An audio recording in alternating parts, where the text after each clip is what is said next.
Episode number 1251। हाँ, ये बुजुर्गों द्वारा दी गई रक्त समलन गोली है। ये राक्षस रक्त मंदिर के शिष्यों को उनके रक्त को परिष्कृत करने और अर्जुनों को तोड़ने में मदद कर सकती है। क्या आप इसे चाहते हैं? डैंग निंग के चेहरे पर एक खतरनाक मुस्कान दिखाई दी क्योंकि उन्होंने रक्त समलन गोली को लियू यान के रेत की ओर फेंक दिया और जंगली रूप से हंसते हुए कहा, अगर आप इसे चाहते हैं तो अंदर जाओ और इसे उठाओ। चलो देखते हैं कि क्या आप जीवित बाहर आ सकते हैं। वह जानते थे कि वह अपने दो भाइयों के संयुक्त हमले के तहत रक्त समलन गोली नहीं रख सकते थे, इसलिए वह इसे दूसरों को नहीं देना चाहते थे। उसे रोको, ये यांग रोंग ने चिल्लाया, जाहिर तौर पर उन्हें रोकने के लिए डैंग निंग पर हमला करने वाला था, लेकिन अगले ही पल उनका आंकड़ा झिलमिलाहट हुआ और वह रक्त समलन गोली का पीछा करने के लिए मुड़ गए। एनजी ने भी रक्त समलन गोली का पीछा करते हुए एक चाल बनाया। उनमें से दो आश्चर्यजनक रूप से इस क्षण में एक ही लक्ष्य रखते थे। हालांकि डैंग निंग ने रक्त समलन गोली को बेहद तेज भेजने के लिए अपनी पूरी ताकत का उपयोग किया था और पलक झपकते ही ये लियू यान के गहरे लाल ऊर्जा बाधा में दौड़ गया और गायब हो गया। जब ये यांग रोंग और एनजी ने इसका पीछा किया तो वे पहले से ही अपनी बुद्धि के अंत में थे। कुछ समय के लिए उनमें से दोनों के चेहरे पीले पड़ गए क्योंकि उन्होंने अपने सिर को घुमाया और गुस्से में डैंग निंग को घूरते थे। उनकी आंखों से हत्यारे इरादे फूट रहे थे। अब वे उसे समझाने की कोशिश नहीं कर रहे थे। उनमें से दो अब चाहते थे कि वे डैंग निंग को 10,000 टुकड़ों में फाड़ सकें। एक बार जब रक्त समलन गोली को लियू यान के रेत क्षेत्र में फेंक दिया गया तो इसे पुनः प्राप्त करना असंभव था। उनमें से किसी को भी कोई विश्वास नहीं था कि उनकी तृतीय क्रम संत राजा खेती के साथ वे इस वर्जित क्षेत्र में प्रवेश कर सकते हैं। उसके ऊपर इस समय में लियू यान का रेत क्षेत्र बेहद खतरनाक था। अब इसमें प्रवेश करने का मतलब निश्चित मृत्यु था। जिस क्षण डैंग निंग ने रक्त समलन गोली को बाहर फेंक दिया, उनका आंकड़ा पहले से ही जल्दी में भाग गया था, इस जगह को छोड़ना चाहता था। हालांकि ये यांग रोंग ने एक भयंकर चीख छोड़ दी। उनका आंकड़ा अचानक डगमगा गया और एक रक्त बादल में बदल गया। वह बेहद तेज गति से डैंग निंग के ऊपर उड़ गए और फिर डैंग निंग के चारों ओर लिपटे। रक्त बादल के अंदर एक बुराई आभा हवा को भर गई और एक मतली रिक्तमय गंध ने हवा को भर दिया। एक पल में डैंग निंग की भयभीत आवाज रक्त बादल से बाहर निकली, राक्षस शरीर रक्त परिवर्तन। आपने इसकी खेती कब की? ऐसा लगता था कि वह ये यांग रोंग द्वारा प्रदर्शित विधि से चौंक गए थे। उनकी आवाज कांपने लगी। अगले ही पल तीव्र लड़ाई की आवाज और डैंग निंग के मन करहाते हुए रक्त बादल के भीतर से आए। ये यांग रोंग मुस्कुराए, भाई, मैं इतना प्रतिभाशाली नहीं हूँ, लेकिन मैंने पहले ही 3 साल पहले पद पर शुरू कर दिया है। ये पहली बार था जब उन्होंने इसे एक दुश्मन के खिलाफ इस्तेमाल किया था। जूनियर भाई डैंग, चलो देखते हैं कि आप इस बार कहाँ दौड़ सकते हैं। जैसे ही उन्होंने बात की, उन्होंने निर्देश दिया, जूनियर भाई एंड उस आंखों के लिए हत्या करो। भले ही रक्त समलन गोली चली गई है, जहां तक मुझे पता है जूनियर भाई डैंग के हाथों में अभी भी गुप्त तकनीक राक्षसी रक्त धागा है। अगर आप इसे चाहते हैं तो जल्दी करो और करो। मूल रूप से जब एनजी ने ये यांग रोंग को रक्त बादल में बदलते हुए और डैंग निंग को ढकते हुए देखा तो उनकी अभिव्यक्ति डूब गई। उन्होंने कभी नहीं सोचा था कि उनका भाई ये इतना चालाक होगा। उन्होंने 3 साल पहले इस गुप्त तकनीक की खेती की थी लेकिन कभी भी इसे उजागर नहीं किया था। एनजी अपने चेहरे पर डर का एक निशान प्रकट करने में मदद नहीं कर सका। अब जब रक्त समलन गोली चली गई थी तो एनजी के पीछे हटने के कुछ विचार थे। आखिरकार भले ही वह डैंग निंग को मारने के लिए ये यांग रोंग के साथ शामिल हो गए, वह ज्यादा लाभ नहीं उठा पाएंगे। लेकिन अब जब उन्होंने एनजी को ये कहते हुए सुना कि डैंग निंग के पास वास्तव में गुप्त तकनीक राक्षसी रक्त धागा था, एनजी बहुत लुभाया गया और संकोच किया। क्या ये यांग रोंग नहीं जानते थे कि वह किससे डरते थे? तुरंत एनजी ने चिल्लाया, जूनियर भाई एन, भाई का राक्षस शरीर रक्त परिवर्तन बहुत संत शक्ति का उपभोग करता है। जूनियर भाई डैंग से निपटने के लिए इसका उपयोग करना पहले से ही काफी मुश्किल है। आपको बाद में आप पर हमला करने के बारे में चिंता करने की जरूरत नहीं है। इससे भी अधिक, जूनियर भाई एन के साधनों के साथ बड़ा भाई परेशानी की तलाश में नहीं जाएगा। एनजी ने एक उदासी अभिव्यक्ति के साथ थोड़ी देर के लिए विचार किया, जैसे कि वह एक निर्णय पर आए होंगे। उनकी अभिव्यक्ति तुरंत फर्म बन गई क्योंकि उन्होंने सिर हिलाया। अच्छा, फिर जूनियर भाई एक बार फिर से बड़े भाई के साथ सेना में शामिल होंगे। ऐसा कहते हुए वह मुड़ गए और ठंडक से त्रिपाठी जीवक्ति को घूरते थे। उस क्षण में एक लियू यान रेत से एक ज्वाला बाहर निकली और त्रिपाठी जीवक्ति की छाती में चली गई, जिससे एनजी, जिन्होंने इस दृश्य को देखा, वह ही चढ़ाते थे और पूछते थे, वह क्या था? कुछ नहीं। त्रिपाठी जीवक्ति ने हल्की से आह भरी, इसके बारे में एक पल के लिए सोचा और कहा, अगर मैंने कहा कि मेरा आपके जूनियर भाई से कोई लेना देना नहीं था और मैं उनका मददगार नहीं था, तो क्या आप मुझ पर विश्वास करेंगे? क्या आपको लगता है कि मैं आप पर विश्वास नहीं करूंगा? एनजी ने ठंडक से सूंघा, अगर यह मैं होता तो मैं भी आप पर विश्वास नहीं करूंगा। त्रिपाठी जीवक्ति ने असहाय रूप से कहा। डैंग निंग की खुश अभिव्यक्ति का उल्लेख किए बिना जब उन्होंने उन्हें देखा, और तथ्य ये है कि वे दोनों एक दूसरे को जानते थे, ये लियू यान रेत क्षेत्र था। भले ही यह अभी भी परिधि में था, यह अभी भी बेहद गर्म था। त्रिपाठी जीवक्ति के लिए यहाँ दिखाई देने के लिए, अगर वह डैंग निंग के मददगार नहीं थे तो वह यहाँ खेलने के लिए कैसे आए होंगे? सिवाय जब लियू यान रेत क्षेत्र खुला था, कोई भी किसी भी अन्य समय इस जगह पर पहुंचने को तैयार नहीं था। अगर ये यांग रोंग और एनजी इस बार डैंग निंग का पीछा नहीं कर रहे थे तो वे इस जगह पर कैसे आए होंगे? जहां तक डैंग निंग का सवाल है, वह भी अपनी बुद्धि के अंत में था, इसलिए वह यहाँ अपने 2 वरिष्ठ भाइयों से दूर होने की उम्मीद में आया था। वह कैसे जान सकता था कि रक्तसमलन गोली का लालच उनके लिए छोड़ने के लिए बहुत अच्छा था। संयोग से त्रिपाठी जीवप्ती को इस विवाद में खींचा गया था। क्या आप इसे खुद खत्म करना चाहते हैं या आप चाहते हैं कि मैं इसे आपके लिए करूं? एनजी ने त्रिपाठी जीवप्ती को अपनी आंखों में बिल्कुल भी नहीं डाला और रक्त बादल के अंदर लड़ाई पर एक नजर डाली। त्रिपाठी जीवप्ती पर हमला करने की जल्दी में नहीं थे। इसके विपरीत लड़ाई जितनी अधिक तीव्र थी उनके लिए उतना ही अच्छा होगा। वह इंतजार नहीं कर सकता था कि डैंग निंग और ये यांग रोंग एक दूसरे से लड़े ताकि वह स्थिति का फायदा उठा सके। क्या अंतर है? त्रिपाठी जीवप्ती मुस्कुराए, कोई डर नहीं दिखाते थे। अंतर बहुत बड़ा है। अगर आप इसे खुद खत्म करते हैं तो आप एक तेज मौत मर सकते हैं, लेकिन अगर आप चाहते हैं कि मैं इसे करूं, हे मुझे नहीं लगता कि कोई अंतर है। त्रिपाठी जीवप्ती ने धीरे धीरे सिर हिलाया। उनके चेहरे पर उपहास का एक निशान दिखाई देता था क्योंकि उन्होंने हल्के से कहा, आप वैसे भी मरने जा रहे हैं। एनजी चौंक गए, लेकिन त्रिपाठी जीवप्ती क्या कह रहे थे ये समझने के बाद उनकी अभिव्यक्ति अचानक भयंकर हो गई। आप बड़ी बात करते हैं, कोई आश्चर्य नहीं कि डैंग निंग ने आपसे मदद मांगी। मैं देखना चाहता हूं कि आप मुझे कैसे मारने जा रहे हैं। जैसे ही उन्होंने बात की, उनके शरीर से एक रक्त लाल रोशनी फूट पड़ी और उनकी मूल रूप से साधारण आभा एक रिक्त में गंध से भरना शुरू हो गई। त्रिपाठी जीवप्ती ने भौहें चढ़ाई। भले ही उन्होंने पहले कभी इस राक्षस रक्त मंदिर खेतिहर के साथ काम नहीं किया था, लेकिन ये यांग रोंग और एनजी से आने वाले संत शक्ति के उतार चढ़ाव को देखते हुए वह बता सकते थे कि वे दोनों किसी तरह की बुराई गुप्त कला की खेती करते थे, अन्यथा इस तरह की बुराई शक्ति की एक आश्चर्यजनक मात्रा नहीं होगी। जब इस तरह की आभा को चरम तक खेती की गई थी, तो एक बार जब इसे एक दुश्मन के खिलाफ जारी किया गया था तो ये किसी की आत्मा को कांपने का कारण बनेगा। कमजोर दिमाग वाले इस तरह की बुराई शक्ति और बुराई शक्ति से प्रभावित होने की संभावना थी, जिससे वे लड़ने की अपनी इच्छा खो देंगे। ये कहा जा सकता है कि लड़ाई के दौरान इस तरह की आभा एक बड़ा फायदा था, लेकिन उसी समय इस तरह की बुराई शक्ति और बुराई शक्ति को आसानी से रोका जा सकता था, जब तक किसी की संत शक्ति इसे दबाने के लिए पर्याप्त मजबूत थी। त्रिपाठी जीवप्ती के शरीर में अदम्य गोल्डन कंकाल इस तरह की बुराई शक्ति को संग्रहित करने के लिए इस्तेमाल किया जाता था, इसलिए उन्हें स्वाभाविक रूप से इस तरह की चीज की कुछ समझ थी।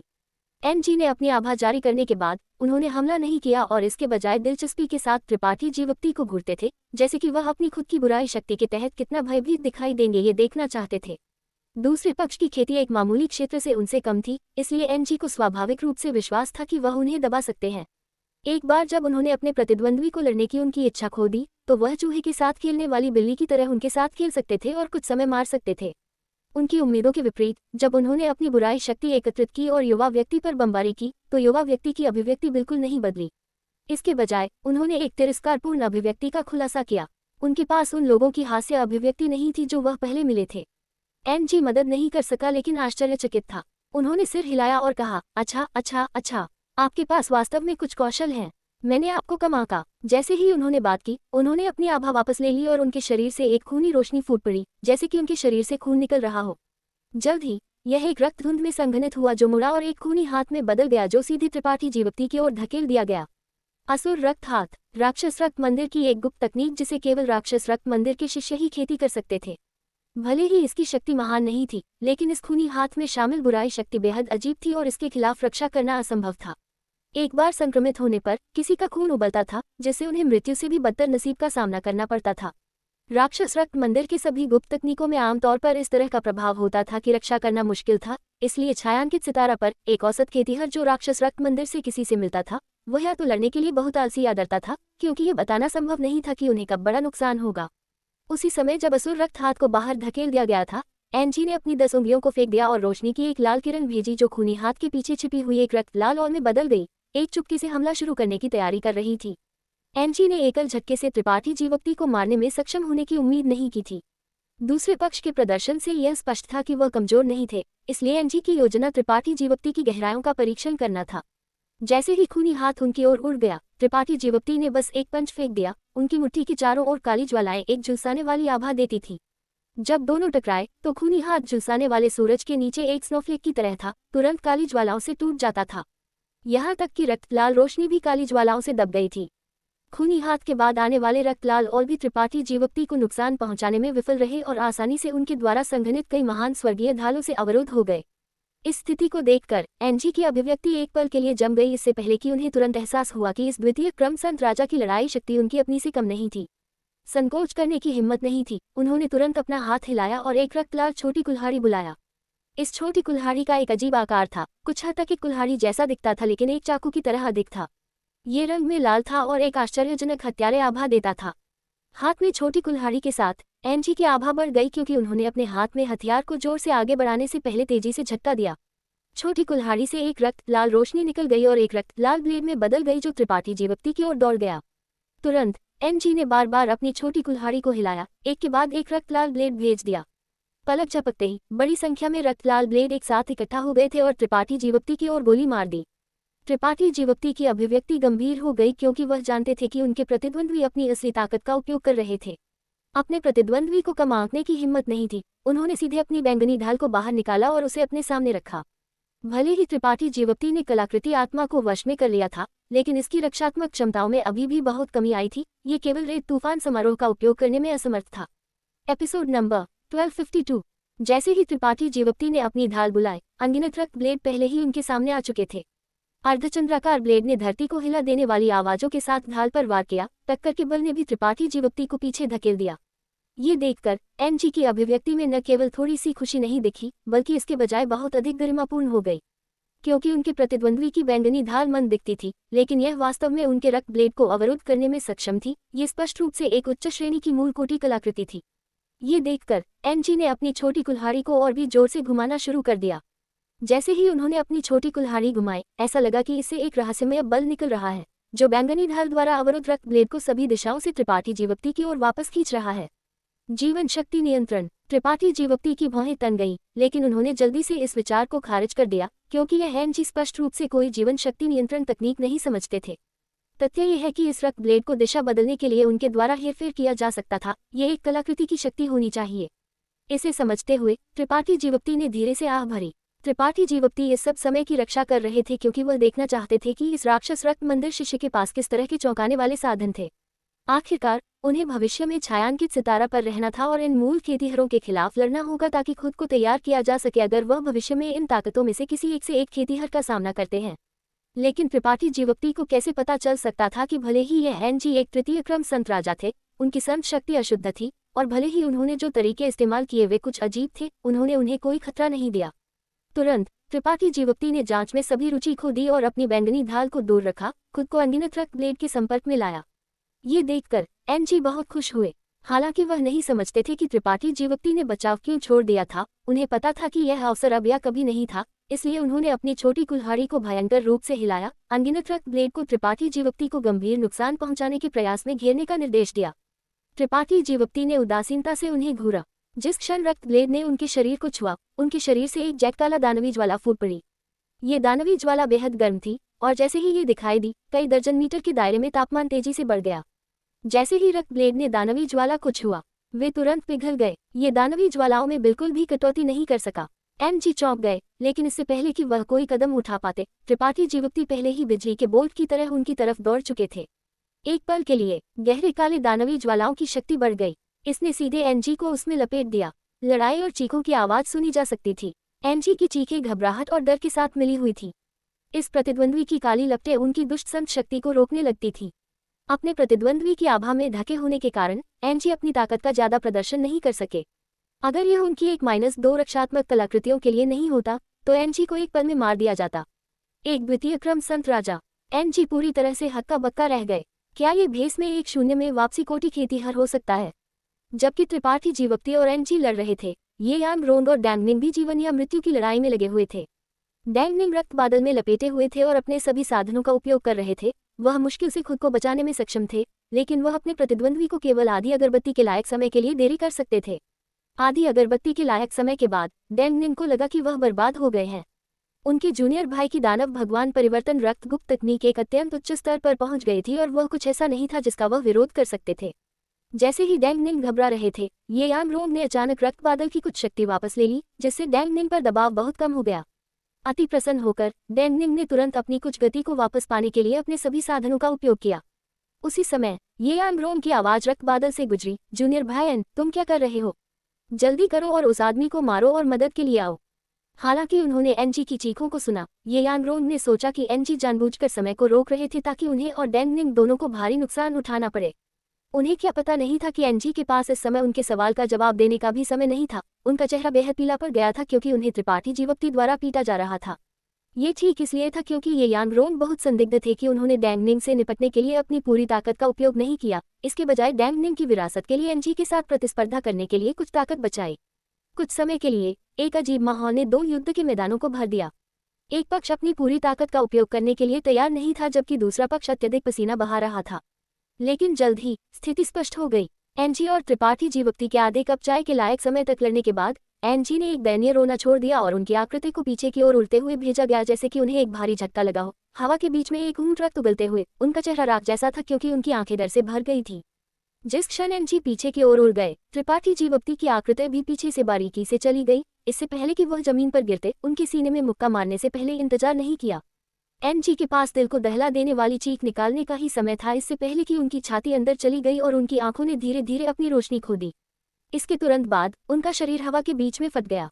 दूसरी तरफ एनजी की चीख सुनने के बाद ये यांग रोंग का दिल एक धड़कन चूक गया और उन्होंने देखा एनजी के शरीर को फटने के लिए समय पर अलार्म में चिल्लाते हुए, ये कैसे संभव है। सदमे की क्षण ने उनके रक्त बादल को कांपने का कारण बना दिया, लेकिन डैंग निंग ने भागने के लिए इस अवसर का लाभ उठाया। एक खेदजनक स्थिति में किनारे पर खड़े होकर हाँफते हुए उन्होंने रक्त बादल को देखा और फिर त्रिपाठी जीवक्ति को देखा जो अपनी मुट्ठी वापस खींच रहे थे। उनकी आंखों में अविश्वास, खुशी और डर का स्पर्श था। एनजी की मृत्यु हो गई थी और डैंग निंग बच निकले थे, इसलिए ये यांग रोंग भी जानते थे कि कुछ गलत था। उन्होंने जिस रक्त बादल में खुद को बदल दिया था वह फिसल गया और उनके शरीर का खुलासा किया। चुप्पी में त्रिपाठी जीवक्ति को देखते हुए भौहें चढ़ा दी। अगर आप हलचल करने की हिम्मत करते हैं तो मैं आपको मार डालूंगा। त्रिपाठी जीवक्ति ने अपने हाथ पर खून को हिलाया, अपना सिर उठाया और ये यांग रोंग पर बेहोश होकर देखा, जैसे कि एक कसाई एक बाड़े में एक मेमने को घूर रहा हो, जिससे ये यांग रोंग को उनकी रीढ़ की हड्डी में ठंड महसूस होती थी, जैसे कि उन्हें एक बर्फ की कोठरी में फेंक दिया गया हो। हालांकि दूसरे पक्ष ने केवल कुछ धमकी भरे शब्द कहे थे, ये यांग रोंग ने स्पष्ट रूप से महसूस किया कि उनके पास वास्तव में ऐसा करने की क्षमता थी, इसलिए उन्होंने वास्तव में हलचल नहीं की। अपना मुंह खोलते हुए ये यांग रोंग कुछ कहना चाहते थे, लेकिन इससे पहले कि वह कर पाते उन्हें डैंग निंग ने बाधित कर दिया। डैंग निंग ने त्रिपाठी जीवक्ति को अपनी मुट्ठी बांध ली और एक मुस्कान को बाहर निकाला, ये दोस्त, मुझे बचाने के लिए बहुत धन्यवाद। उनकी अभिव्यक्ति ईमानदार थी, जाहिर है वह ईमानदारी से त्रिपाठी जीवक्ति को धन्यवाद दे रहे थे। आखिरकार भले ही वह राक्षस रक्त मंदिर के शिष्य थे, लेकिन उनके जीवन को बचाया जाना अभी भी आभारी होगा। यह आपका कोई काम नहीं है, त्रिपाठी जीवक्ति ने उदासीनता से जवाब दिया। उन्हें इस डैंग निंग का बहुत अच्छा प्रभाव नहीं था। आखिरकार जब इस व्यक्ति का पीछा उनके दो भाइयों द्वारा किया जा रहा था तब भी वह उन पर उड़ गया था। जाहिर है कि उन्हें इस गड़बड़ी में खींचने की कोशिश कर रहा था। इसके अलावा इससे पहले ये यांग रोंग और एनजी को संदेह था कि त्रिपाठी जीवक्ति डैंग निंग द्वारा व्यवस्थित एक सहायक थे और त्रिपाठी जीवक्ति ने इससे इनकार नहीं किया। अगर यह कोई अन्य द्वितीय क्रम संत राजा होता तो वे कैसे बच सकते थे। वे केवल अन्यायपूर्वक मर गए होते। हालांकि डैंग निंग के नजरिए से इसके बारे में सोचते हुए त्रिपाठी जीवक्ति ने भी ऐसा ही किया होगा अगर वह डैंग निंग के जूते में थे। इसलिए भले ही उन्हें डैंग निंग का दृष्टिकोण पसंद नहीं था, लेकिन उनका पीछा करने का इरादा नहीं था। दूसरा पक्ष केवल अपनी जान बचाने की कोशिश कर रहा था, तो उस समय वह इतनी परवाह कैसे कर सकता था। त्रिपाठी जीवक्ति के शब्दों से गला घोंटने पर डैंग निंग की अभिव्यक्ति कुछ हद तक अजीब हो गई, लेकिन उन्होंने इस मुद्दे पर निवास करना जारी नहीं रखा और इसके बजाय एक गंभीर अभिव्यक्ति के साथ कहा, दोस्त, क्या आप इस डैंग को अंत तक मदद कर सकते हैं। अगर आप इस डैंग को इस निर्दयी और अनैतिक व्यक्ति को मारने में मदद करते हैं तो ये डैंग निश्चित रूप से आपको उदारतापूर्वक वापस करेगा। जैसे ही ये शब्द सामने आए, ये यांग रोंग का चेहरा बहुत बदल गया क्योंकि उन्हें एहसास हुआ कि ये द्वितीय क्रम संत राजा वास्तव में डैंग निंग द्वारा व्यवस्थित एक सहायक नहीं था, जिससे उनकी आंखें अफसोस के साथ हरे हो गईं। अगर उन्हें पता होता कि ऐसा होगा तो वह एनजी से त्रिपाठी जीवक्ति से निपटने के लिए उनका उपयोग करने के लिए कैसे कह सकते थे। ये यांग रोंग ने उन्हें जल्द ही भेजने के लिए पसंद किया होगा, लेकिन अब इसका पछतावा करना बेकार था। एनजी पहले ही उनके द्वारा मारा जा चुका था और दूसरा पक्ष अभी भी एक असंतुष्ट नजर से उन्हें घूर रहा था, स्पष्ट रूप से परेशान था कि वह इस स्पष्ट विवाद में शामिल थे। ये देखकर कि यह युवा व्यक्ति आधे कप चाय के समय में एनजी को मारने में सक्षम था, अगर वह वास्तव में डैंग निंग के साथ सेना में शामिल हो गए थे तो वह कैसे बच सकते थे। ये यांग रोंग का दिल अचानक बेचैन हो गया क्योंकि उन्होंने घबराकर त्रिपाठी जीवक्ति को घूरा, गुप्त रूप से चिंतित थी कि वह उन्हें किस तरह का जवाब देंगे। उनके सुखद आश्चर्य के लिए त्रिपाठी जीवक्ति ने बस अपनी आंखें घुमाई और डैंग निंग पर एक नजर डाली, इससे पहले कि उन्होंने सिर हिलाया और कहा, मुझे आपके भाई और जूनियर भाई के बीच शिकायतों में हस्तक्षेप करने में कोई रुचि नहीं है। ये यांग रोंग की अभिव्यक्ति आराम से हुई। जैसे ही उन्होंने सोचा कि वह इस आपदा से बच गए हैं, डैंग निंग ने अचानक कहा, दोस्त, हम राक्षस रक्त मंदिर के शिष्य हैं। आपने मेरे भाई एन को मारा, इसलिए अगर आप ये यांग रोंग को वापस जाने देते हैं तो यह मामला अनिवार्य रूप से उजागर हो जाएगा। उस समय मुझे डर है कि आप कुछ परेशानी में होंगे। क्या आप चाहते हैं कि मैं आपको चुप कराने के लिए सभी को मार डालूं? त्रिपाठी जीवप्ती मुस्कुराए, उनकी आंखें डैंग निंग और ये यांग रोंग पर कुछ बार बह गईं। उनके चेहरे पर दुर्भावनापूर्ण इरादे का एक रूप दिखाई दिया, जिससे उन दोनों के दिल जंगली रूप से धड़कते थे। इस क्षण में ये यांग रोंग पहले से ही अपने दिल में डैंग निंग को शाप दे रहे थे। उन्हें बिना सोचे समझे बोलने के लिए नफरत करते थे, लेकिन दूसरे पक्ष को ये कहते हुए सुनकर उन्हें खुशी हुई, इसलिए उन्होंने जल्दी से कहा, जूनियर भाई डैंग, ये दोस्त बात करना आसान नहीं लगता है। कैसे हम अस्थायी रूप से अपने आंतरिक शिकायतों को एक तरफ रख दें और उनसे निपटने के लिए सेना में शामिल हों? डैंग निंग ने छींक ली और इसके बारे में सोचे बिना भी इनकार कर दिया। मुझे माफ करें, लेकिन मुझे आप जैसे लोगों के साथ सेना में शामिल होने में कोई रुचि नहीं है। ये यांग रोंग को मना करने के बाद डैंग निंग त्रिपाठी जीवप्ती की ओर मुड़ गए और गंभीरता से कहा, ये कहना अतिशयोक्ति नहीं है कि आप मुझे चुप कराना चाहते हैं, लेकिन अगर ये दोस्त मुझे भी मारना चाहता है तो मेरे पास कहने के लिए कुछ नहीं है। आखिरकार अगर आपने हस्तक्षेप नहीं किया होता तो मैं भी इस बार मर गया होता, लेकिन भले ही मैं मर जाऊं, मैं इस व्यक्ति को इतनी आसानी से नहीं छोड़ूंगा। डैंग निंग ने एक भयंकर मुस्कुराहट के साथ ये यांग रोंग को घूरा, जैसे कि रक्समलन गोली को छोड़ने के लिए मजबूर होने से डैंग निंग पागल हो गए थे। तुम पागल हो? ये यांग रोंग चौंक गए और बार बार पीछे हट गए। लेकिन जैसे ही उन्होंने एक कदम पीछे लिया, एक दिव्य चेतना दबाव जिसने उन्हें पीला करने का कारण बना दिया, अचानक आसमान से नीचे उतर आया। उसी समय उनके ज्ञान सागर की सुरक्षा तुरंत टूट गई और एक आध्यात्मिक ऊर्जा हमला उनके ज्ञान सागर में घुस गया। ये यांग रोंग ने तुरंत अत्यधिक पसीना बहाना शुरू कर दिया, ये जानते हुए कि अगर उन्होंने फिर से हलचल की तो उनके ज्ञान सागर पर निश्चित रूप से हमला किया जाएगा। इस दिव्य चेतना की शक्ति एक द्वितीय क्रम मूल वापसी क्षेत्र खेतीहर से कम नहीं थी और वह कुछ ऐसा नहीं था जिसका वह विरोध कर सकते थे। तुरंत ये यांग रोंग ने अब और हलचल करने की हिम्मत नहीं की और इसके बजाय डर में त्रिपाठी जीवप्ती को घूरा। उनकी आंखें हिंसक रूप से कांप रही थीं, यह विश्वास करने में असमर्थ थे कि इस तरह के व्यक्ति द्वारा इस तरह के दिव्य चेतना हमले को भेजा जा सकता है। इस आदमी के ज्ञान सागर की सुरक्षा को फाड़ने और उसे एक चेतावनी देने के बाद त्रिपाठी जीवप्ती ने उसे मारने की जल्दी नहीं की, बल्कि इसके बजाय रुचि के साथ डैंग निंग को देखा और अचानक कहा, मेरे लिए कार्रवाई करना असंभव नहीं है, लेकिन आप मुझे किस तरह का इनाम दे सकते हैं? Episode number 1253। त्रिपाठी जीवप्ती खरपतवार काटने और जड़ें उखाड़ने के सिद्धांत को किसी और से बेहतर समझते थे। यदि संभव हो तो वह इस डैंग निंग को भी मारना चाहते थे, लेकिन डैंग निंग की घोषणा की अगर वह मर भी गए तो वह ये यांग रोंग को अपने साथ खींच लेंगे ने त्रिपाठी जीवप्ती को कुछ हद तक प्रभावित किया था। एक ऐसा व्यक्ति जिसे अपने जीवन और मृत्यु की भी परवाह नहीं थी, उस पर भरोसा किया जा सकता था। डैंग निंग से इनाम मांगना सिर्फ एक बहाना था। आखिरकार त्रिपाठी जीवप्ती बिना किसी कारण के काम नहीं करना चाहते थे। अभी उन्होंने एनजी को मार डाला था क्योंकि किसी और ने पहले हमला किया था। डैंग निंग क्या भुगतान करना चाहते थे, चाहे वह महंगा हो या सस्ता, त्रिपाठी जीवप्ती को परवाह नहीं थी।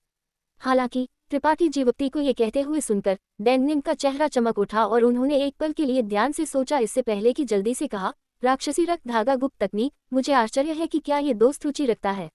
डैंग निंग। इससे पहले कि त्रिपाठी जीवप्ती जवाब दे पाते, ये यांग रोंग ऐसे दहाड़ पड़े जैसे उन्होंने अपना दिमाग खो दिया हो। उनका चेहरा अविश्वास से भरा हुआ था। आप हमारे मंदिर की गुप्त तकनीक फैलाने की हिम्मत करते हैं?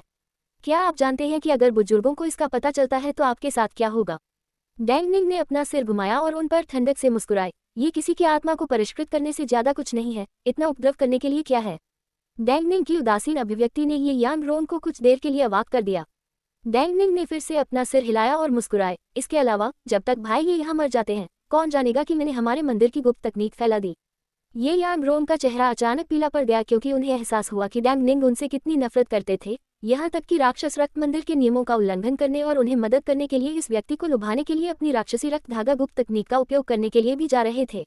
अगर दूसरे पक्ष ने वास्तव में सहमति व्यक्त की तो उनके पास बचने का कोई मौका नहीं होगा। जल्दी से सोचते हुए ये यांग रोंग ने जल्दी से त्रिपाठी जीवप्ती की ओर रुख किया और कहा, दोस्त, डैंग निंग के शब्दों पर इतनी आसानी से विश्वास न करें। भले ही हमारे मंदिर की राक्षसी रक्त धागा गुप्त तकनीक बेहद शक्तिशाली है और केवल मुख्य शिष्य ही इसकी खेती कर सकते हैं, आपने कभी भी हमारे राक्षस रक्त मंदिर की गुप्त तकनीक की खेती नहीं की है, इसलिए यह आपके लिए बेकार है। इसके अलावा अगर आप इस गुप्त तकनीक को प्राप्त करते हैं तो हमारे मंदिर के बुजुर्ग निश्चित रूप से वापस बैठकर नहीं देखेंगे। एक बार जब इसकी खबर बाहर निकल जाती है, उस समय आपके पास स्वर्ग की कोई सड़क या पृथ्वी का कोई दरवाजा नहीं होगा और आप मर जाएंगे। ऐसा कहते हुए ये यांग रोंग का दिमाग चमक उठा। अचानक उन्हें कुछ याद आया। उनका चेहरा और भी पीला पड़ गया। डैंग निंग को देखते हुए उन्होंने एक कांपती हुई आवाज में कहा, तो यह वही है जो आप योजना बना रहे थे? डैंग निंग हंस पड़े। जब उन्होंने देखा कि ये यांग रोंग आखिरकार समझ गए हैं तो उन्होंने इसे और नहीं छिपाया। इसके बजाय उन्होंने त्रिपाठी जीवप्ती की ओर रुख किया और कहा, दोस्त, मैं आपका नाम नहीं जानता और नहीं मैं आपकी पृष्ठभूमि को जानता हूँ, लेकिन मैं अभी इस व्यक्ति को मारना चाहता हूँ। भले ही राक्षसी रक्त धागा गुप्त तकनीक का खुलासा आपके लिए जोखिम भरा है, लेकिन यह मेरे लिए भी वही है। एक बार जब यह मामला उजागर हो जाता है तो मैं केवल आपसे हजारों गुना बदतर यातना भुगतूंगा, इसलिए मैं आपको कभी धोखा नहीं दूंगा। दोस्त, क्या आप अब आराम कर सकते हैं? इस डैंग निंग का दिमाग बेहद तेज था और ऐसा लगता था कि उन्होंने उन सभी को मारने के लिए त्रिपाठी जीवप्ती के बुरे इरादों के माध्यम से लंबे समय से देखा था, इसलिए उन्होंने खुद को त्रिपाठी जीवप्ती से बांधने के लिए राक्षसी रक्त धागा गुप्त तकनीक का इस्तेमाल किया। जब तक त्रिपाठी जीवप्ती सहमत हुए, वह त्रिपाठी जीवप्ती को धोखा नहीं देंगे, क्योंकि त्रिपाठी जीवप्ती को धोखा देना मौत को बुलावा देने के बराबर था। इसे सद्भावना का एक प्रच्छन्न इशारा माना जा सकता है। जहां तक इस तथ्य का सवाल है कि राक्षसी रक्त धागा गुप्त तकनीक का त्रिपाठी जीवप्ती पर कोई प्रभाव नहीं पड़ा, वह इस पर कैसे विचार नहीं कर सकते थे। त्रिपाठी जीवप्ती के संकोचपूर्ण रूप को देखकर डैंग निंग ने अपने दिल को मजबूत किया और कीमत बढ़ा दी। अगर दोस्त अभी भी संतुष्ट नहीं है तो मैं कर सकता हूँ। जरूरत नहीं है, राक्षसी रक्त धागा गुप्त तकनीक ठीक है। त्रिपाठी जीवप्ती ने उन्हें बाधित किया। उन्होंने डैंग निंग के इरादों के माध्यम से भी देखा, लेकिन उन्हें इस तरह की छोटी चाल की परवाह नहीं थी। उन्होंने डैंग निंग के हताश दृष्टिकोण पर टिप्पणी नहीं की। त्रिपाठी जीवप्ती को सिर हिलाते हुए देखकर ये यांग रोन का चेहरा तुरंत पीला पड़ गया, जबकि डैंग निंग बहुत खुश थे। आगे बढ़ो, त्रिपाठी जीवप्ती ने अचानक डैंग निंग से बेहोश होकर कहा। डैंग निंग चौंक गए, ये सोचकर कि त्रिपाठी जीवप्ती किनारे से उनकी मदद करना चाहते थे, इसलिए उन्होंने कोई सवाल नहीं पूछा। मुड़कर उनका रक्त शक्ति पागलपन से बढ़ गया, क्योंकि उन्होंने तुरंत अपनी जीभ की नोक को काट लिया और एक रक्त धुंध थूक दी। इस रक्त धुंध का अपना एक जीवन लगता था, मुड़ता और एक छोटी भाला में बदल जाता था। डैंग निंग ने एक हाथ में इस छोटी भाला को पकड़ लिया और ये यांग रोंग के सामने दौड़ गए, अपने चेहरे पर एक भयंकर रूप के साथ इसे आगे बढ़ाते थे। आगे क्या हुआ उसने उन्हें बहुत चौंका दिया। उन्होंने स्पष्ट रूप से देखा कि ये यांग रोंग चकमा देना चाहते थे, लेकिन किसी अज्ञात कारण के लिए उनके वरिष्ठ भाई के चेहरे पर दर्द का एक रूप दिखाई दिया और उनकी संत शक्ति एक पल के लिए स्थिर हो गई, इससे पहले कि उनकी आकृति जगह पर जम जाए, चलने में असमर्थ थी। डैंग निंग की छोटी भाला आसानी से ये यांग रोंग के दिल के माध्यम से छेद कर गई और उनके शरीर से बाहर आ गई। ये यांग रोंग के चेहरे पर डर का एक रूप दिखाई दिया, क्योंकि खून बाहर निकल गया। अपने हाथ में रक्त रंग की छोटी भाला पकड़े हुए वह इसे अपने शरीर से बाहर निकालना चाहते थे, लेकिन उनकी ताकत तेजी से निकल रही थी और पलक झपकते ही उनकी जीवन शक्ति पूरी तरह से निकल गई थी। डैंग निंग एक बार फिर से जगह पर अवाक रह गए, जब तक कि यांग रोंग का शरीर आसमान से गिर गया। जमीन से टकराते ही एक जोरदार आवाज आई, उन्हें उनके आश्चर्य से जगाया। डैंग निंग को यकीन था कि उनके भाई को अभी अभी उनके झटके का सामना करने में असमर्थ होने का कारण यह था कि इस द्वितीय क्रम संत राजा युवा व्यक्ति ने कुछ किया था। क्या उनके पास वास्तव में ऐसी क्षमता है? डैंग निंग ने नहीं सोचा कि वह बहुत कमजोर थे, लेकिन उन्होंने ये भी नहीं पता लगाया था कि इस युवा व्यक्ति ने कब कुछ किया था या उन्होंने क्या किया था, फिर भी वह अभी भी इस लड़ाई को जीतने में कामयाब रहे थे। क्या इसका मतलब यह नहीं था कि अगर यह युवा व्यक्ति उन्हें मारना चाहता था तो वह पलक झपकते ही उन्हें मार सकते थे? ऐसा सोचकर डैंग निंग मदद नहीं कर सके, लेकिन एक ठंडा पसीना निकला, क्योंकि उनका दिल कांपना शुरू हो गया था। जब उन्होंने त्रिपाठी जीवप्ती को एनजी को मारते हुए देखा तो डैंग निंग समझ गए कि दूसरा पक्ष किसी महान बल का एक अभिजात वर्ग था, लेकिन उन्हें अब तक एहसास नहीं हुआ कि यह युवा व्यक्ति बस एक राक्षस था। उनके दिमाग में सभी प्रकार के विचार चमक गए, लेकिन एक पल के बाद डैंग निंग मुड़ गए। उनका चेहरा सामान्य की तरह शांत था, केवल उनकी आंखें डर की गहरी भावना को प्रकट करती थीं। दिल से हंसते हुए डैंग निंग आसमान से नीचे उड़ गए और त्रिपाठी जीवप्ती के सामने पहुंचने की पहल की। अपनी मुट्ठी बांधकर कहा, दोस्त, बहुत धन्यवाद। जब मैंने आपको लियू यान के रेगिस्तान में देखा तो मैंने सोचा कि आप असाधारण थे, और अब ऐसा लगता है कि मैं सही था। त्रिपाठी जीवप्ती ने बेहोश होकर सिर हिलाया, लेकिन कुछ नहीं कहा। त्रिपाठी जीवप्ती के मूड को देखने में असमर्थ डैंग निंग का दिल उथल पुथल में था। वह नहीं जानते थे कि इस युवा व्यक्ति का स्वभाव कैसा था, लेकिन उन्हें डर था कि वह कुछ ऐसा कहेंगे जो उन्हें नाखुश कर देगा। जल्दी से अपने पिछले समझौते को याद करते हुए डैंग निंग ने जल्दी से अपनी अंतरिक्ष अंगूठी से पशु छिपाने से बनी एक गुप्त पुस्तक बाहर निकाला और विनम्रतापूर्वक दोनों हाथों से उसे सौंप दिया। ये गुप्त पुस्तक मेरे धर्म के राक्षसी रक्त धागा गुप्त तकनीक को रिकॉर्ड करती है, लेकिन चूंकि इसकी योगदान उथला है, मैं पूरी गुप्त तकनीक प्राप्त नहीं कर सका, केवल पहला आधा। इससे भी अधिक, यह मूल गुप्त पुस्तक की एक प्रतिलिपि है, मूल नहीं। हालांकि यह मूल से थोड़ा सा भी अलग नहीं है। ऐसा कहते हुए डैंग निंग ने ध्यान से त्रिपाठी जीवप्ती की अभिव्यक्ति का अवलोकन किया। आखिरकार वह जो इनाम पेश कर रहे थे वह उससे कुछ अलग था जिस पर वे पहले सहमत थे, इसलिए डैंग निंग अभी भी थोड़ा चिंतित थे। त्रिपाठी जीवप्ती ने डैंग निंग को देखने के लिए अपनी आंखें उठाईं, इससे पहले कि चुपचाप गुप्त पुस्तक ले जाएं और इसे देखने के बिना भी अपनी अंतरिक्ष अंगूठी में फेंक दें। त्रिपाठी जीवप्ती के लिए राक्षसी रक्त धागा गुप्त तकनीक के आधे और पूरे के बीच कोई अंतर नहीं था। आखिरकार वह वास्तव में इस गुप्त पुस्तक की खेती नहीं करना चाहते थे, इसलिए उन्हें इस बात की परवाह नहीं थी कि डैंग निंग ने पहले उनसे कुछ छिपाया था। त्रिपाठी जीवप्ती को गुप्त पुस्तक को दूर रखते हुए देखकर और मामले का पीछा करने का कोई इरादा नहीं दिखाया, डैंग निंग राहत महसूस करने में मदद नहीं कर सके। क्या आपका राक्षस रक्त मंदिर अपने शिष्यों को इस गुप्त तकनीक की प्रतिलिपि बनाने की अनुमति देता है? त्रिपाठी जीवप्ती ने डैंग निंग को देखा और मुस्कान के साथ पूछा। डैंग निंग ने अर्थपूर्ण ढंग से हंसते हुए कहा, बेशक नहीं, लेकिन मेरे पास बचपन से हमेशा एक फोटोग्राफिक मेमोरी रही है। तो दोस्त, आप समझते हैं? त्रिपाठी जीवप्ती ने अचानक समझ का एक रूप दिखाया। मैंने अभी तक दोस्त का नाम नहीं पूछा है, डैंग निंग ने गंभीरता से पूछा। जीवप्ती ने अपनी भौहें झुका ली, लेकिन फिर भी अपना नाम बताया। डैंग निंग ने सिर हिलाया और कहा, यह डैंग निंग है, राक्षस रक्त मंदिर का एक शिष्य। माना जाता है कि भाई त्रिपाठी पहले से ही जानते हैं। हाँ, भाई त्रिपाठी आराम कर सकते हैं कि यहाँ जो कुछ भी हुआ वह केवल स्वर्ग, पृथ्वी, आप और मुझे ही पता होगा, बिल्कुल कोई तीसरा व्यक्ति नहीं। अन्यथा ये डैंग एक हृदय राक्षस बैकलैश से पीड़ित होगा और कभी भी मूल वापसी क्षेत्र में प्रवेश नहीं कर पाएगा। उन्हें इस तरह की प्रतिज्ञा करते हुए सुनकर त्रिपाठी जीवप्ती ने कुछ आश्चर्य के साथ उन्हें देखा। भले ही इस तरह की प्रतिज्ञा केवल आकस्मिक रूप से की गई थी, अगर उन्होंने इसका पालन नहीं किया तो यह उनके दिल की गहराइयों में एक बाधा पैदा करेगा और शायद उनके दिल के राक्षस को भड़कने का कारण बनेगा जैसे ही वह टूटने वाले थे। जैसे कि डैंग निंग ने उन पर विश्वास किया। मैं चिंतित नहीं हूँ, लेकिन आपके 2 साथी शिष्य यहाँ मर गए, मुझे डर है कि ये थोड़ा मुश्किल होगा, ठीक है? त्रिपाठी जीवप्ती ने 2 लाशों पर एक नज़र डाली। जब डैंग निंग ने ये सुना तो उनकी अभिव्यक्ति बेहद हैरान थी, क्योंकि उन्होंने अजीब तरह से त्रिपाठी जीवप्ती को देखा। इससे पहले कि टेंटेटिवली पूछते थे, भाई त्रिपाठी, क्या ये पहली बार है जब आपने हमारे राक्षस रक्त मंदिर के बारे में सुना है? आपका क्या मतलब है? त्रिपाठी जीवप्ती ने भौहें चढ़ाई। डैंग निंग ने रहस्यमय होने की हिम्मत नहीं की और जल्दी से कहा, ऐसा लगता है कि यह वास्तव में पहली बार है जब भाई त्रिपाठी ने हमारे राक्षस रक्त मंदिर के बारे में सुना है। कोई आश्चर्य नहीं। भाई त्रिपाठी आराम कर सकते हैं, 2 साथी शिष्यों की मृत्यु कोई बड़ी बात नहीं है। हमारा राक्षस रक्त मंदिर आंतरिक कलह को मना नहीं करता है, वास्तव में हम इसे प्रोत्साहित भी करते हैं। उसके ऊपर हमारे मंदिर में कई शिष्य हैं, इसलिए अगर कुछ लोग मर जाते हैं तो इससे कोई फर्क नहीं पड़ता। जब त्रिपाठी जीवप्ती ने ये सुना तो उनकी आंखें लगभग उनकी सॉकेट से बाहर निकल गई।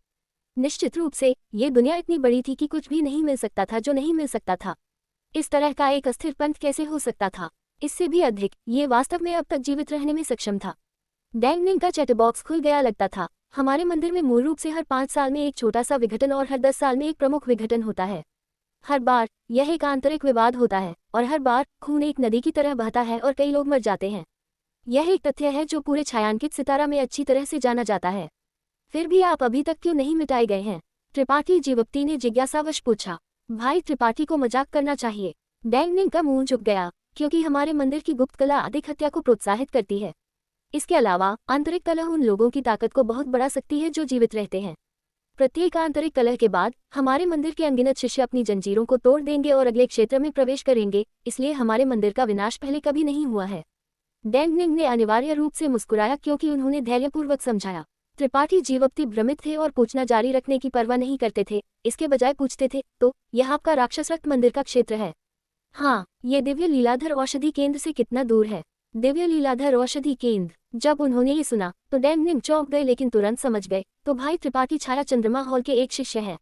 कोई आश्चर्य नहीं कि आपके तरीके इतने गहन हैं, यह एक आपको बहुत प्रशंसा करता है। Episode number 1254।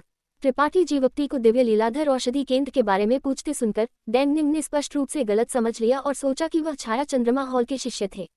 त्रिपाठी जीवप्ती ने न तो पुष्टि की और न ही खंडन। चाटुकारिता के कुछ शब्दों के बाद डैंग निंग ने विषय बदल दिया। दिव्य लीलाधर औषधि केंद्र यहाँ से काफी दूर है। अगर हम तारा शटल से उड़ान भरते हैं तो पहुंचने में कम से कम आधा साल लग जाएगा। इतना दूर? त्रिपाठी जीवप्ती ने भौहें चढ़ाई।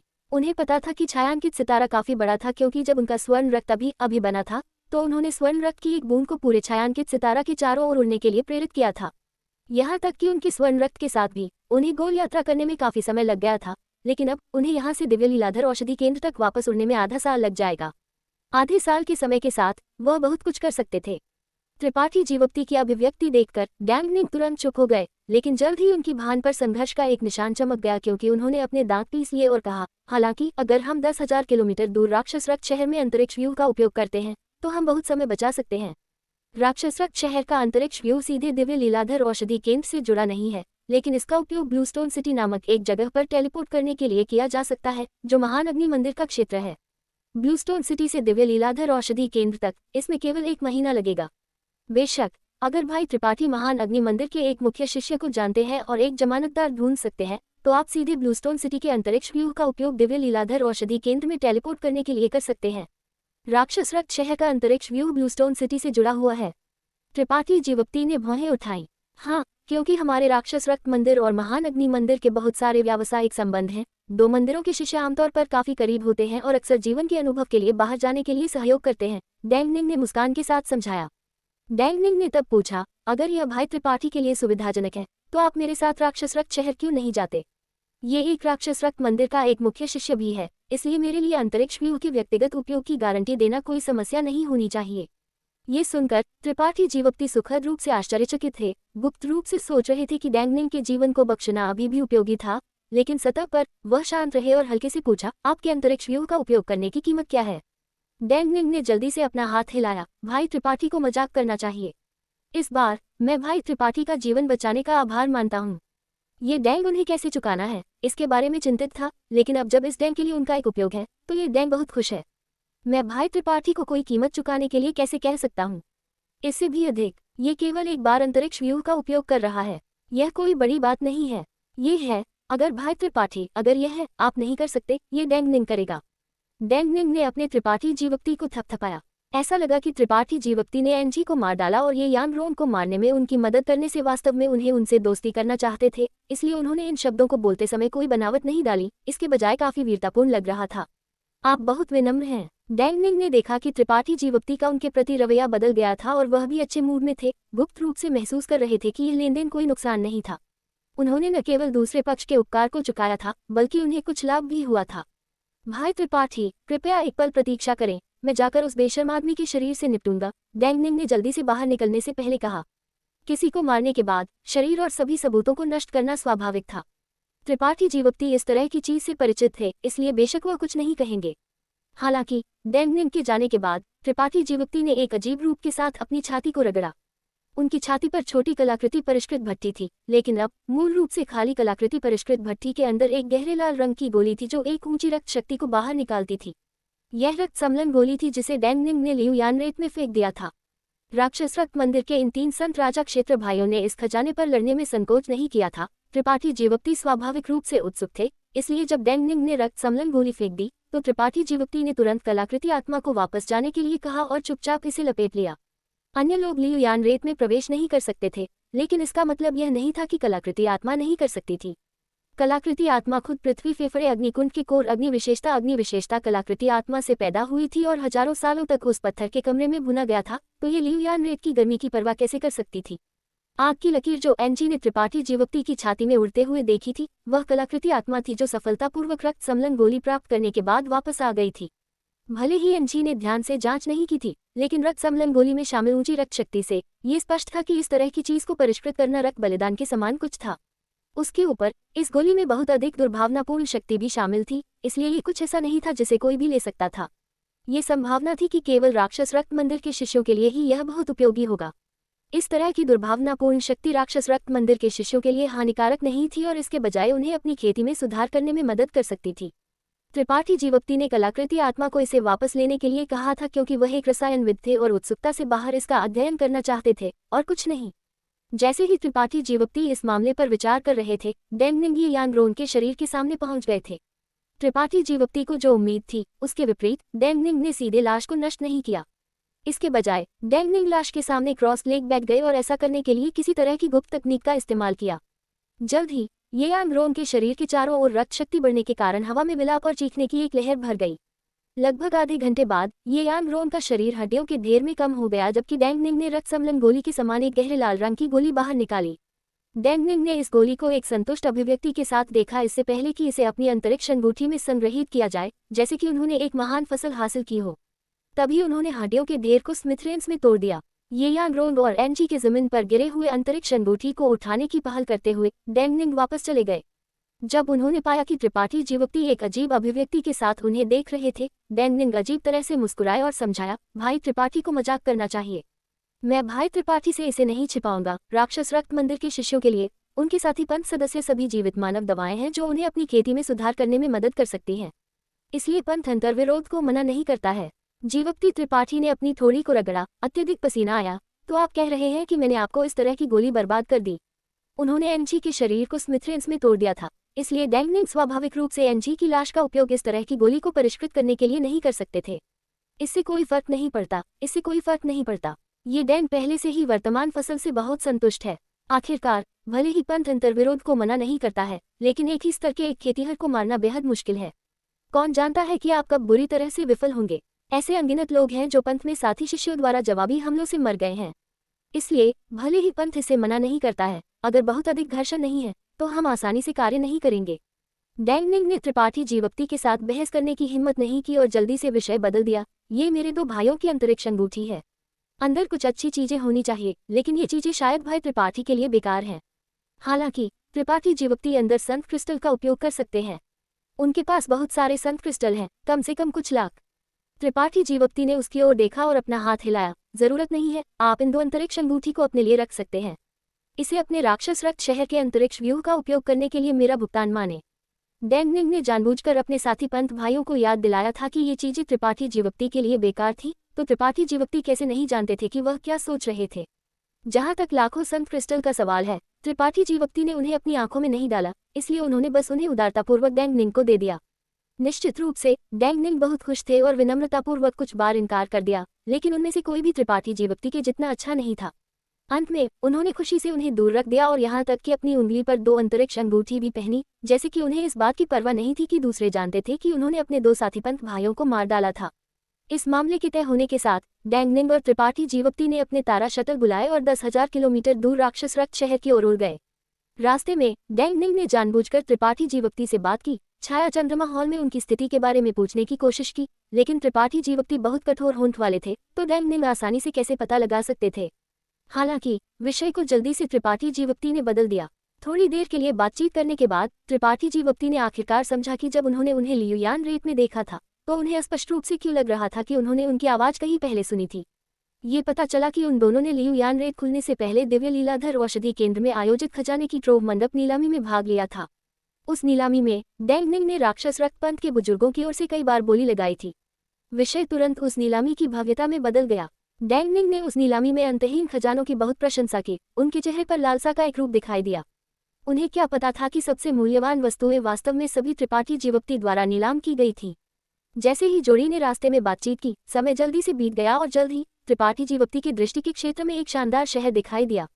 डैंग निंग ने जल्दी से त्रिपाठी जीवक्ति को इस जगह से परिचय कराने की पहल की। उन्हें बताया कि यह राक्षस रक्त शहर था और राक्षस रक्त मंदिर शहर के बाहर 1000 किलोमीटर दूर एक पहाड़ी श्रृंखला में स्थित था।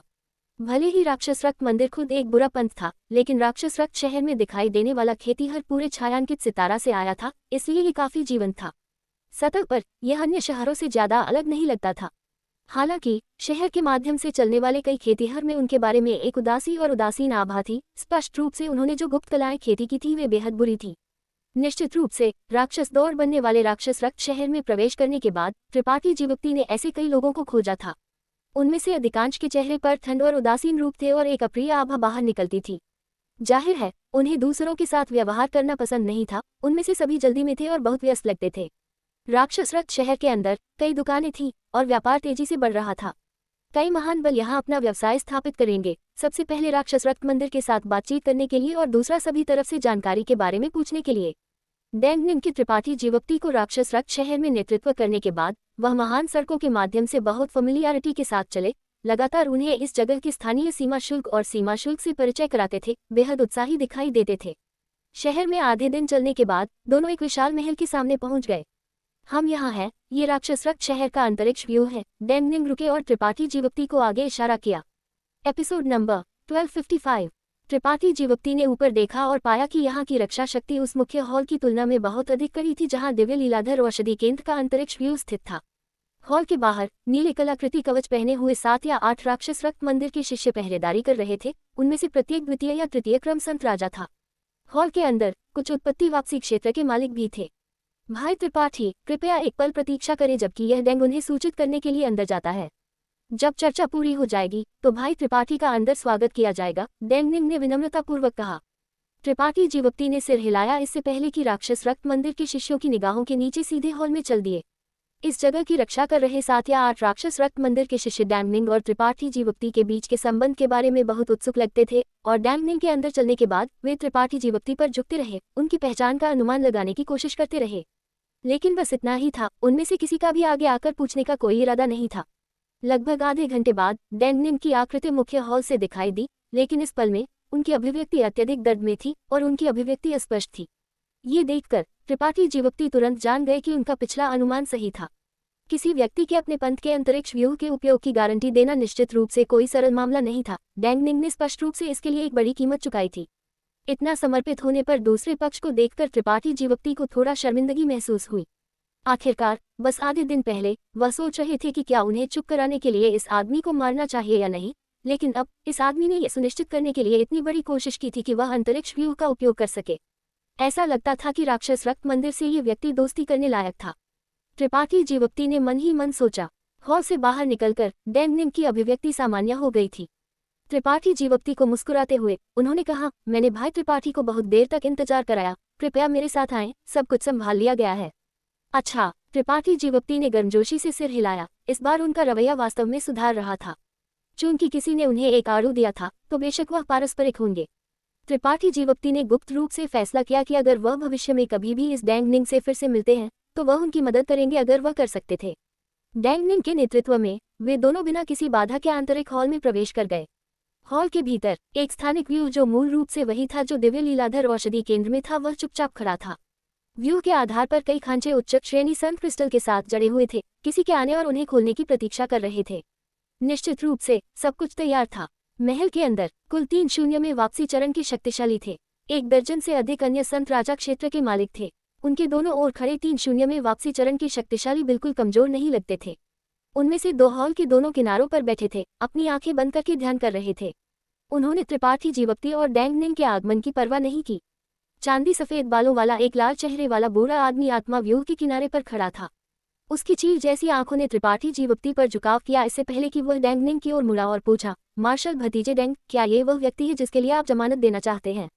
हाँ, मार्शल चाचा लियो, यह मेरा एक अच्छा दोस्त है, डैंग निंग ने जल्दी से सम्मानपूर्वक जवाब दिया। अच्छा दोस्त, हे लियो उपनाम के बूढ़े आदमी ने कड़वाहट से मुस्कुराया, जैसे कि अच्छा दोस्त शब्द ने उसमें एक तंत्रिका को छू लिया था। छाया चंद्रमा हॉल से त्रिपाठी जीवक्ति की अभिव्यक्ति उदासीन रही।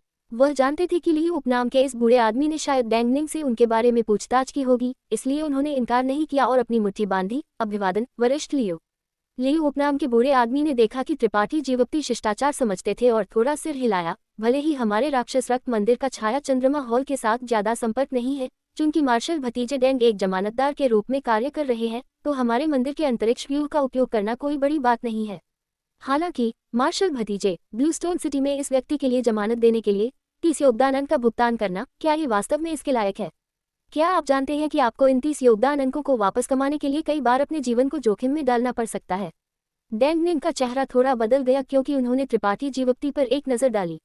उनसे कोई प्रतिक्रिया न देखकर उन्होंने जल्दी से मुस्कुराया और कहा, मार्शल चाचा लियो बुद्धिमान है, लेकिन बड़े भाई त्रिपाठी ने मार्शल भतीजे का जीवन बचाया है, इसलिए 30 योगदान अंक कुछ भी नहीं है।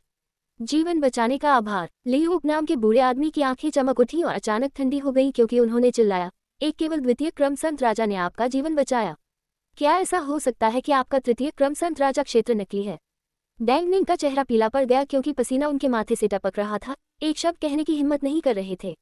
और जहां तक मुझे पता है, आपके पास छाया चंद्रमा हॉल के किसी भी शिष्य के साथ दोस्ती करने का अवसर नहीं मिला है, सिवाय उस एक बार के जब आप नीलामी में भाग लेने के लिए दिव्य लीलाधर औषधि केंद्र गए थे। क्या यह उस समय के कारण हो सकता है? लियो उपनाम के बूढ़े आदमी को बहुत संदेह था और उन्होंने लगातार कई सवाल पूछे। डैंग निंग कुछ देर के लिए जवाब देना नहीं जानते थे। त्रिपाठी जीवक्ति ने देखा कि डैंग निंग को उनके मार्शल चाचा द्वारा शर्मिंदा किया जा रहा था, इसलिए वह समझाने में मदद नहीं कर सके। वरिष्ठ, कृपया समझे, भाई डैंग और मैं दिव्य लीलाधर औषधि केंद्र में नहीं मिले, लेकिन लियुयान रेड क्षेत्र में। मैंने बस उसे एक बार बचाया, इसका ताकत से कोई लेना देना नहीं है। जूनियर भाई डैंग की ताकत की बहुत प्रशंसा करता है। लियुयान रेड क्षेत्र, आप भी लियुयान रेड क्षेत्र गए थे? आप कियान टोंग और अन्य लोगों के साथ वापस क्यों नहीं गए? आप अब तक यहाँ क्यों रहे? लियू उपनाम के बूढ़े आदमी को आश्चर्य हुआ। जूनियर के पास एल्डर कियान और अन्य लोगों के साथ वापस नहीं लौट पाने के कुछ कारण थे। त्रिपाठी जीवक्ति ने बेहोश होकर जवाब दिया। ओह, लियू उपनाम के बूढ़े आदमी ने अर्थपूर्ण ढंग से मुस्कुराया और कहा, ऐसा लगता है कि आपने लियुयान रेड क्षेत्र में बहुत कुछ हासिल किया है। त्रिपाठी जीवक्ति का चेहरा थोड़ा बदल गया। भले ही वह अपने दिल में सतर्क थे, लेकिन वो बहुत घबराए नहीं थे। एक पल के लिए इसके बारे में सोचते थे इससे पहले कि कहा, कुछ लाभ हुए, लेकिन मुझे डर है कि वे वरिष्ठ की आंखों में प्रवेश नहीं कर सकते थे। जैसे ही उन्होंने बात की, उन्होंने अपना हाथ हिलाया और कबूतर के अंडे के आकार के 5 अग्नि क्रिस्टल पत्थर उनके हाथ में दिखाई दिए। उन्होंने उन्हें लियो उपनाम के बूढ़े आदमी को सौंप दिया। ये जूनियर का वरिष्ठ से पहली बार मिलना है, इसलिए मैंने कुछ भी तैयार नहीं किया। ये बस कुछ मामूली चीजें हैं, मुझे उम्मीद है कि वरिष्ठ कृपापूर्वक उन्हें स्वीकार करेंगे। जब लियो उपनाम के बूढ़े आदमी ने अग्नि क्रिस्टल पत्थर देखे तो उनकी आंखें तुरंत चमक उठी, ये सोचकर कि त्रिपाठी जीवप्ती वास्तव में स्मार्ट थे। उन्होंने जानबूझकर त्रिपाठी जीवप्ती से कुछ लाभ प्राप्त करने के लिए चीजों को मुश्किल बनाया था और दूसरे पक्ष ने उन्हें इतनी जल्दी देख लिया था। उनकी अभिव्यक्ति तुरंत बहुत अधिक मिलनसार हो गई और अपनी आस्तीन की एक लहर के साथ 5 अग्नि क्रिस्टल पत्थर गायब हो गए। उनके गोल मटोल चेहरे पर एक गर्म मुस्कान दिखाई दी क्योंकि उन्होंने सिर हिलाया। हाँ, बुरा नहीं, कोई आश्चर्य नहीं कि मार्शल भतीजे डेंग आपसे दोस्ती करेंगे। ऐसा लगता है कि यह लड़का भी एक उदार व्यक्ति है और भविष्य में निश्चित रूप से एक महान व्यक्ति बन जाएगा। ठीक है, चूंकि आप छाया चंद्रमा हॉल के एक शिष्य हैं, तो ये बूढ़ा आदमी और कुछ नहीं कहेगा। मैंने आपसे इतने सवाल क्यों पूछे, इसका कारण ये था कि मुझे डर था कि कुछ जासूस झूठे बहाने के तहत यहाँ आएंगे। आप अब जा सकते हैं। अग्नि क्रिस्टल पत्थर प्राप्त करने के बाद वह पूरी तरह से एक अलग व्यक्ति बन गए लगते थे। बहुत धन्यवाद वरिष्ठ, त्रिपाठी जीवप्ती ने थोड़ा अपनी मुट्ठी बांधी। दूसरी तरफ डेंगनिंग ने देखा कि लियो उपनाम के बूढ़े आदमी ने आखिरकार उन्हें गुजरने दिया था और राहत की सांस लेने में मदद नहीं कर सके। सावधानीपूर्वक याद दिलाते हुए, मार्शल चाचा लियो, क्या आपको भाई त्रिपाठी को एक अस्थायी टोकन नहीं देना चाहिए? अन्यथा जब वह ब्लू स्टोन सिटी पहुंचेंगे तो महान अग्नि मंदिर के शिष्य उन्हें गुजरने नहीं देंगे। क्या आपको लगता है कि मुझे इसके लिए आपको याद दिलाने की जरूरत है? लियो उपनाम के बूढ़े आदमी ने ठंडक से सूंघा और अपना हाथ हिलाया। एक लाल टोकन को त्रिपाठी जीवप्ती की ओर उड़ते हुए भेजा। त्रिपाठी जीवप्ती ने इस टोकन को पकड़ा और उस पर एक भयंकर भूत से रुकेरा हुआ देखा। लियो उपनाम के बूढ़े आदमी ने कहा, यह मेरे राक्षस रक्त मंदिर का अस्थायी टोकन है। ये गारंटी दे सकता है कि आपके अंतरिक्ष व्यू से गुजरने के बाद महान अग्नि मंदिर के लोग आपसे सवाल नहीं करेंगे। बेशक, यह अस्थायी टोकन केवल 3 दिनों तक चलता है। इन 3 दिनों के दौरान आप उनके पक्ष पर और हमारे मंदिर के पक्ष पर अंतरिक्ष व्यू का उपयोग कर सकते हैं, जो आपके उपयोग के लिए पर्याप्त होना चाहिए। जूनियर समझता है। त्रिपाठी जीवप्ती ने सिर हिलाया। इस पर खड़े हो जाओ, मैं अंतरिक्ष व्यू खोलूंगा। लियो उपनाम के बूढ़े आदमी ने त्रिपाठी जीवप्ती को लहराया। त्रिपाठी जीवप्ती की आकृति तुरंत चमक उठी और वह अंतरिक्ष व्यू के केंद्र में खड़े हो गए। डेंगनिंग किनारे पर खड़े थे और एक मुस्कान के साथ त्रिपाठी जीवप्ती को अपनी मुट्ठी बांधी। भाई त्रिपाठी, मैं आपको एक सुखद यात्रा की कामना करता हूँ। अगर आपके पास भविष्य में फिर से राक्षस रक्त शहर आने का अवसर है तो इस डैंग को एक पे के लिए ढूंढना न भूलें। अच्छा, अगर भाई डैंग दिव्य लीलाधर औषधि केंद्र का दौरा करते हैं तो आप भी इस त्रिपाठी को ढूंढने आ सकते हैं। ये त्रिपाठी निश्चित रूप से भाई डैंग का एक अच्छे मेजबान के रूप में मनोरंजन करेंगे, त्रिपाठी जीवप्ती ने जवाब दिया। ये सुनकर डेंगनिंग का चेहरा खुशी से चमक उठा, ये जानकर कि उनके प्रयास व्यर्थ नहीं थे।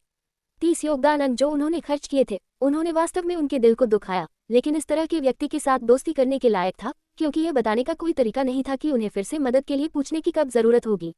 जैसे ही उन दोनों ने बात की, अंतरिक्ष व्यू ने एक चकाचौंध वाली रोशनी जारी की और आसपास की अंतरिक्ष शक्ति तुरंत विकृत हो गई। त्रिपाठी जीवप्ती की आंखों के सामने सफेद रंग का एक विशाल विस्तार था और थोड़ी देर की अनुपस्थिति के बाद वह एक और भारी सुरक्षा वाले हॉल में दिखाई दिए। एक पल में कई अत्याचारी दिव्य इंद्रियां नीचे दब गई, जिससे कई संत राजा क्षेत्र के खेतीहर के कपड़े फड़फड़ाते थे क्योंकि उन्होंने त्रिपाठी जीवप्ती को घेर लिया और उन्हें सतर्कता से घूरने लगे। ये देखकर त्रिपाठी जीवप्ती घबराए नहीं और बस राक्षस रक्त मंदिर के अस्थायी टोकन को एक उत्पत्ति वापसी क्षेत्र के मास्टर को फेंक दिया जो सबसे मजबूत लगता था, बिना हिले जगह पर खड़ा था। उत्पत्ति वापसी क्षेत्र के मास्टर ने टोकन पकड़ा और भौहें चढ़ाने से पहले इसका निरीक्षण किया। राक्षस रक्त मंदिर के खेतीहर, ऐसा कहते हुए उन्होंने टोकन को वापस फेंक दिया और हल्के से कहा, इस टोकन की केवल 3 दिनों की समय सीमा है। अगर आप 3 दिनों में यहाँ नहीं पहुँचते हैं तो अंतरिक्ष व्यू आपके लिए नहीं खुलेगा। जूनियर समझता है। त्रिपाठी जीवप्ती ने सिर हिलाया। उत्पत्ति वापसी क्षेत्र के मास्टर ने अपना हाथ हिलाया और सभी शत्रुता गायब हो गई। महान अग्नि मंदिर के शिष्य एक एक करके अपनी चौकियों पर लौट आए। कुछ समय के लिए किसी ने भी त्रिपाठी जीवप्ती पर ध्यान नहीं दिया। त्रिपाठी जीवप्ती ये देखकर खुश थे और हॉल छोड़ने के बाद वह ब्लू स्टोन सिटी की भीड़ में उतर गए। उनका यहाँ ज्यादा देर तक रहने का कोई इरादा नहीं था। 1 घंटे बाद ब्लू स्टोन सिटी के बाहर से प्रकाश की एक नीली लकीर उड़ गई, आसमान में दौड़ गई और जल्द ही गायब हो गई। जहां तक ब्लू स्टोन सिटी से दिव्य लीलाधर औषधि केंद्र तक कैसे जाना है, त्रिपाठी जीवप्ती ने कुछ लोगों से दिशा के बारे में पूछताछ की। आखिरकार वह महान अग्नि मंदिर में किसी को नहीं जानते थे, इसलिए वह अंतरिक्ष व्यू का उपयोग करने के लिए किसी को ढूंढ नहीं सके। सौभाग्य से वह दिव्य लीलाधर औषधि केंद्र से केवल 1 महीने की दूरी पर थे, राक्षसक शहर की तुलना में कई गुना करीब, इसलिए वह अपनी यात्रा में देरी बर्दाश्त कर सकते थे। तारा शटल की गति बेहद तेज थी। त्रिपाठी जीवप्ती तारा शटल के ऊपर क्रॉस लेग बैठे थे। तारा शटल को नियंत्रित करने के लिए अपने ध्यान का कुछ हिस्सा भटकाते थे क्योंकि उन्होंने लियुयान रेत क्षेत्र से अपनी फसल का निरीक्षण करना शुरू कर दिया था। लियुयान रेत क्षेत्र में प्रवेश करने के बाद से त्रिपाठी जीवप्ती को बहुत सारे अवसर मिले थे और इस यात्रा पर बहुत सारी अच्छी चीजें प्राप्त की थी, लेकिन इन चीजों का उपयोग कैसे करना है इसके बारे में उन्हें अभी भी ध्यान से सोचना पड़ा। अपनी फसल का निरीक्षण करने के बाद त्रिपाठी जीवकती का मूड उतार चढ़ाव भरा था, क्योंकि वह गुप्त रूप से अपनी फसल से चौंक गए थे। लियुयान रेत क्षेत्र से अपनी फसल का निरीक्षण करने के बाद त्रिपाठी जीवकती ने रक्त समलन गोली की जांच करना शुरू कर दिया। Episode number 1256। कुछ जांच के बाद त्रिपाठी जीवकती सुखद रूप से आश्चर्यचकित हुए। यह रक्त समलन औषध वास्तव में वैसा ही था जैसा त्रिपाठी जीवकती ने अनुमान लगाया था। हालांकि इसमें एक अत्यंत प्रबल जीवन शक्ति थी, इसमें भारी मात्रा में दानवी शक्ति भी थी। यदि कोई साधारण साधक इस गोली को प्राप्त करता तो वे इसे फटे पुराने जूते की तरह त्याग देते, इसे लेने की हिम्मत नहीं करते। केवल राक्षस रक्त मंदिर का एक साधक ही इस रक्त समलन औषध में निहित दानवी शक्ति का उपयोग अपनी साधना को बढ़ाने के लिए करेगा। त्रिपाठी जीवकती स्वाभाविक रूप से इस तरह की दानवी शक्ति को अपनी आंखों में नहीं रखते थे। आखिरकार उनके पास भी पहले इस तरह की ऊर्जा थी। इस रक्त समलन औषध को परिष्कृत करने के लिए उपयोग की जाने वाली सामग्रियों का सावधानीपूर्वक निरीक्षण करने के बाद त्रिपाठी जीवकती गुप्त रूप से चौंक गए। हालांकि वह सभी सामग्री की पहचान नहीं कर सके, केवल एक सामान्य विचार ही लगा पाए। इस गोली को परिष्कृत करने के लिए आवश्यक सामग्री सभी अत्यंत दुर्लभ आत्मिक जड़ी बूटियां थीं। इसमें कोई आश्चर्य नहीं था कि देंग निंग और उसके भाई, जो पहले से ही तृतीय क्रम संत कोटि साधक थे, फिर भी इस रक्त समलन औषध के लिए लड़ेंगे। संभवतः राक्षस रक्त मंदिर में भी ये अजीब गोलियां अधिक नहीं थीं। केवल जब कोई मंदिर में महान योगदान देता तभी उन्हें पुरस्कृत किया जाता। देंग निंग ने लियुयान रेत क्षेत्र से बहुत लाभ प्राप्त किए थे और इस रक्त समलन औषध को प्राप्त करने के लिए उन्हें राक्षस रक्त मंदिर के वृद्धों के सामने प्रस्तुत किया था। त्रिपाठी जीवकती को नहीं पता था कि यह खबर क्यों लीक हुई थी और वह ये यांग रोंग और आनझी का निशाना बन गए थे। अपना सिर हिलाते हुए त्रिपाठी जीवकती ने उनके आंतरिक मनमुटावों के बारे में गहराई से नहीं सोचा। इसके बजाय अपने चेहरे पर एक अजीब भाव के साथ उन्होंने अपना मुंह खोला और रक्त समलन औषध को अपने मुंह में फेंक दिया और उसे निगल लिया। उनके शरीर के अंदर की दानवी ज्वाला तुरंत एक गर्म और यांग सकारात्मक अस्तित्व बन गई। जैसे ही रक्त समलन औषध की औषधीय क्षमताएं उनके पेट में घुल गई, एक ठंडी और यिन नकारात्मक ऊर्जा त्रिपाठी जीवकती के अंगों और हड्डियों तक पहुंच गई। हालांकि गर्म और यांग दानवी ज्वाला के शोधन के तहत ये ठंडी और यिन ऊर्जा उनके शरीर से बाहर निकाल दी गई। काले आभा के छोटे छोटे अंश त्रिपाठी जीवकती के छिद्रों से बच निकले और हवा में गायब हो गए। केवल रक्त समलन औषध में निहित भारी मात्रा में जीवन शक्ति बची रही, जो त्रिपाठी जीवकती के शरीर में संचारित हुई और उनके शरीर में समा गई। रक्त समलन औषध की क्षमता को नजरअंदाज करते हुए त्रिपाठी जीवकती ने अपना ध्यान दानवी रक्त धागा गुप्त तकनीक की ओर मोड़ा जो देंग निंग ने उन्हें दी थी। त्रिपाठी जीवकती इसकी जांच इसलिए नहीं कर रहे थे क्योंकि वह राक्षस रक्त मंदिर की गुप्त तकनीक सीखना चाहते थे, बल्कि इसलिए कि वह भविष्य के लिए तैयारी कर रहे थे। क्योंकि यह कहना असंभव था कि वह राक्षस रक्त मंदिर के वृद्धों से कब मिलेंगे। यदि उन्होंने उनके साथ लड़ाई की और दूसरी पार्टी ने इस गुप्त तकनीक का इस्तेमाल किया तो त्रिपाठी जीवकती अपने दुश्मन के बारे में अधिक जान पाएंगे। लेकिन उन्हें आश्चर्य हुआ कि त्रिपाठी जीवकती तुरंत ही इस गुप्त तकनीक में डूब गए और लंबे समय तक इससे खुद को बाहर नहीं निकाल पाए। जैसे जैसे उन्होंने जांच जारी रखी, उनका भाव धीरे धीरे बदलने लगा, कभी सुखद रूप से आश्चर्यचकित, कभी भौहें चढ़ाते हुए और कभी गहरी सोच में डूबे हुए। 1 महीने बाद दिव्य भाग्य शहर के ऊपर नीली रोशनी की एक लकीर चमकी और 50 किलोमीटर दूर अजगर गुफा पर्वत की ओर सीधी उड़ गई। एक पल बाद नीली रोशनी की यह लकीर अजगर गुफा पर्वत की तल पर रुकी और इससे त्रिपाठी जीवकती का आकृति बाहर निकला। अजगर गुफा पर्वत की दिशा में ऊपर देखते हुए त्रिपाठी जीवकती हक्का बक्का रह गए और एक पल के लिए वह आगे बढ़ना भूल गए। त्रिपाठी जीवकती के लियुयान रेत क्षेत्र के लिए रवाना होने और यहाँ लौटने के बाद से केवल 1 वर्ष से थोड़ा अधिक समय हुआ था, लेकिन इस दौरान पूरे अजगर गुफा पर्वत में जमीन आसमान का बदलाव आया था। पहाड़ की तल से देखने पर जो कुछ चोटियां मूल रूप से मौजूद थीं, वे पूरी तरह से गायब थीं। जो कुछ भी देखा जा सकता था वह बादलों और धुंध से घिरा एक सुंदर दृश्य था। बादलों और धुंध के भीतर विश्व ऊर्जा का एक असाधारण उतार चढ़ाव था। बादलों और धुंध के माध्यम से कोई स्पष्ट रूप से उस गुफा को देख सकता था जिसमें वह ध्यान किया करते थे। कुछ इमारतें भी थीं जो मंडपों जैसी दिखती थीं। हालांकि वे बहुत अधिक नहीं थीं, लेकिन वे एक साथ जुड़ी हुई थीं जिससे एक बड़ा विस्तार बन रहा था। इन इमारतों के बीच कुछ आकृतियां भी आगे पीछे कर रही थीं। क्या ये वास्तव में अजगर गुफा पर्वत है? त्रिपाठी जीवकती को यहाँ तक संदेह हुआ कि वह गलत दिशा में चले गए हैं और किसी संप्रदाय के सामने आ गए हैं, लेकिन इसमें कोई संदेह नहीं था कि दिव्य भाग्य शहर सिर्फ 50 किलोमीटर दूर था।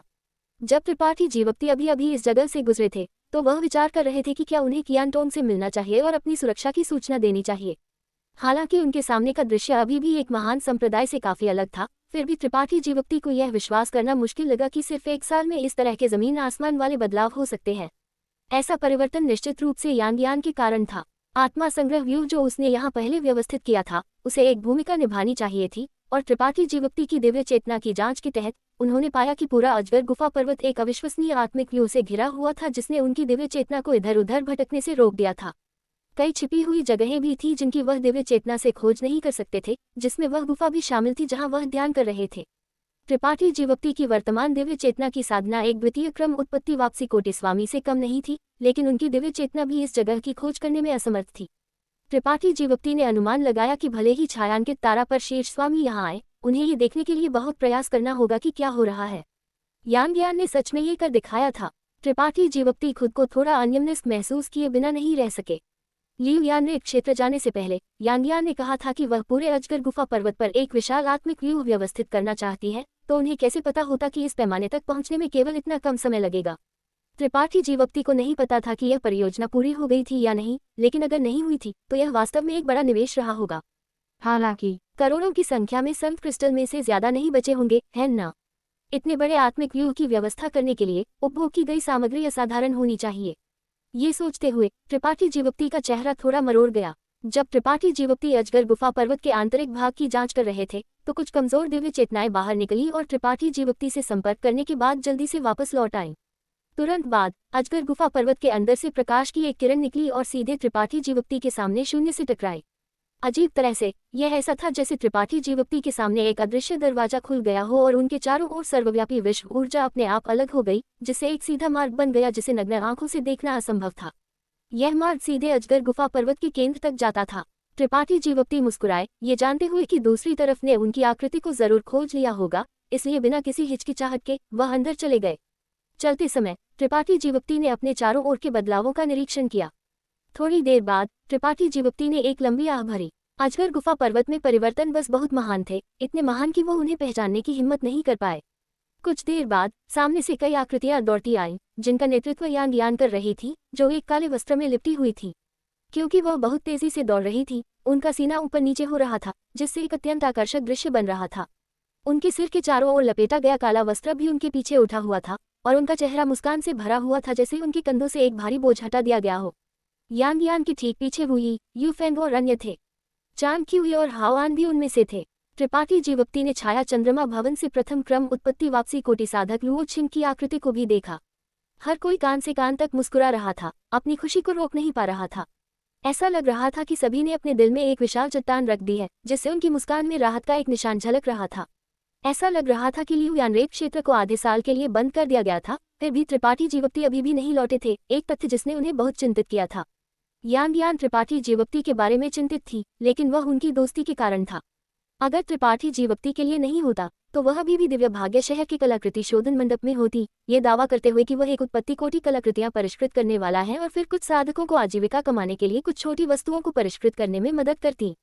उन्हें अपनी अद्भुत प्रतिभाओं को प्रदर्शित करने का अवसर कैसे मिल सकता था? ये कहा जा सकता है कि त्रिपाठी जीवोक्ति ने उन्हें अपनी प्रतिभाओं को प्रदर्शित करने के लिए जगह दी थी और उन्हें अकल्पनीय धन प्रदान किया था। वू यी, यू फेंग और अन्य भी समान थे।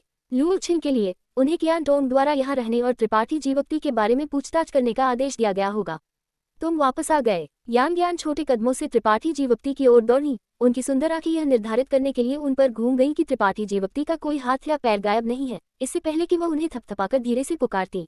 वू यी, यू फेंग और अन्य एक के बाद एक आए। वे सभी खुशी से त्रिपाठी जीवोक्ति का अभिवादन कर रहे थे। त्रिपाठी जीवोक्ति का दिल गर्म हो गया क्योंकि उन्होंने अचानक दूसरों पर निर्भर रहने और उन पर भरोसा किए जाने से उपलब्धि की भावना महसूस की। जब से उन्होंने तारा क्षेत्र में प्रवेश किया था, उन्हें हमेशा अपने दिल में खालीपन महसूस होता था, क्योंकि इस विशाल तारा क्षेत्र में किसी को उनकी सुरक्षा की परवाह नहीं थी। अगर वह मर भी जाते तो कोई नहीं जानता, कोई उनकी परवाह नहीं करता। ये टोंगशुआन क्षेत्र से पूरी तरह से अलग था। लेकिन इस क्षण उन्होंने इस भावना को फिर से महसूस किया, जैसे वह टोंगशुआन क्षेत्र में वापस आ गए थे और अपनी छोटी वरिष्ठ बहन उपाध्याय अनीश पाल, वाजपेयी अमरीश कांत, चुलिंग शियाओ और अन्य का सामना कर रहे थे। मैं वापस आ गया हूँ, त्रिपाठी जीवोक्ति ने हल्के से कहा, लेकिन उनका खाली दिल बहुत अधिक भरा हुआ महसूस हुआ। यह अच्छा है कि तुम वापस आ गए, यह अच्छा है कि तुम वापस आ गए।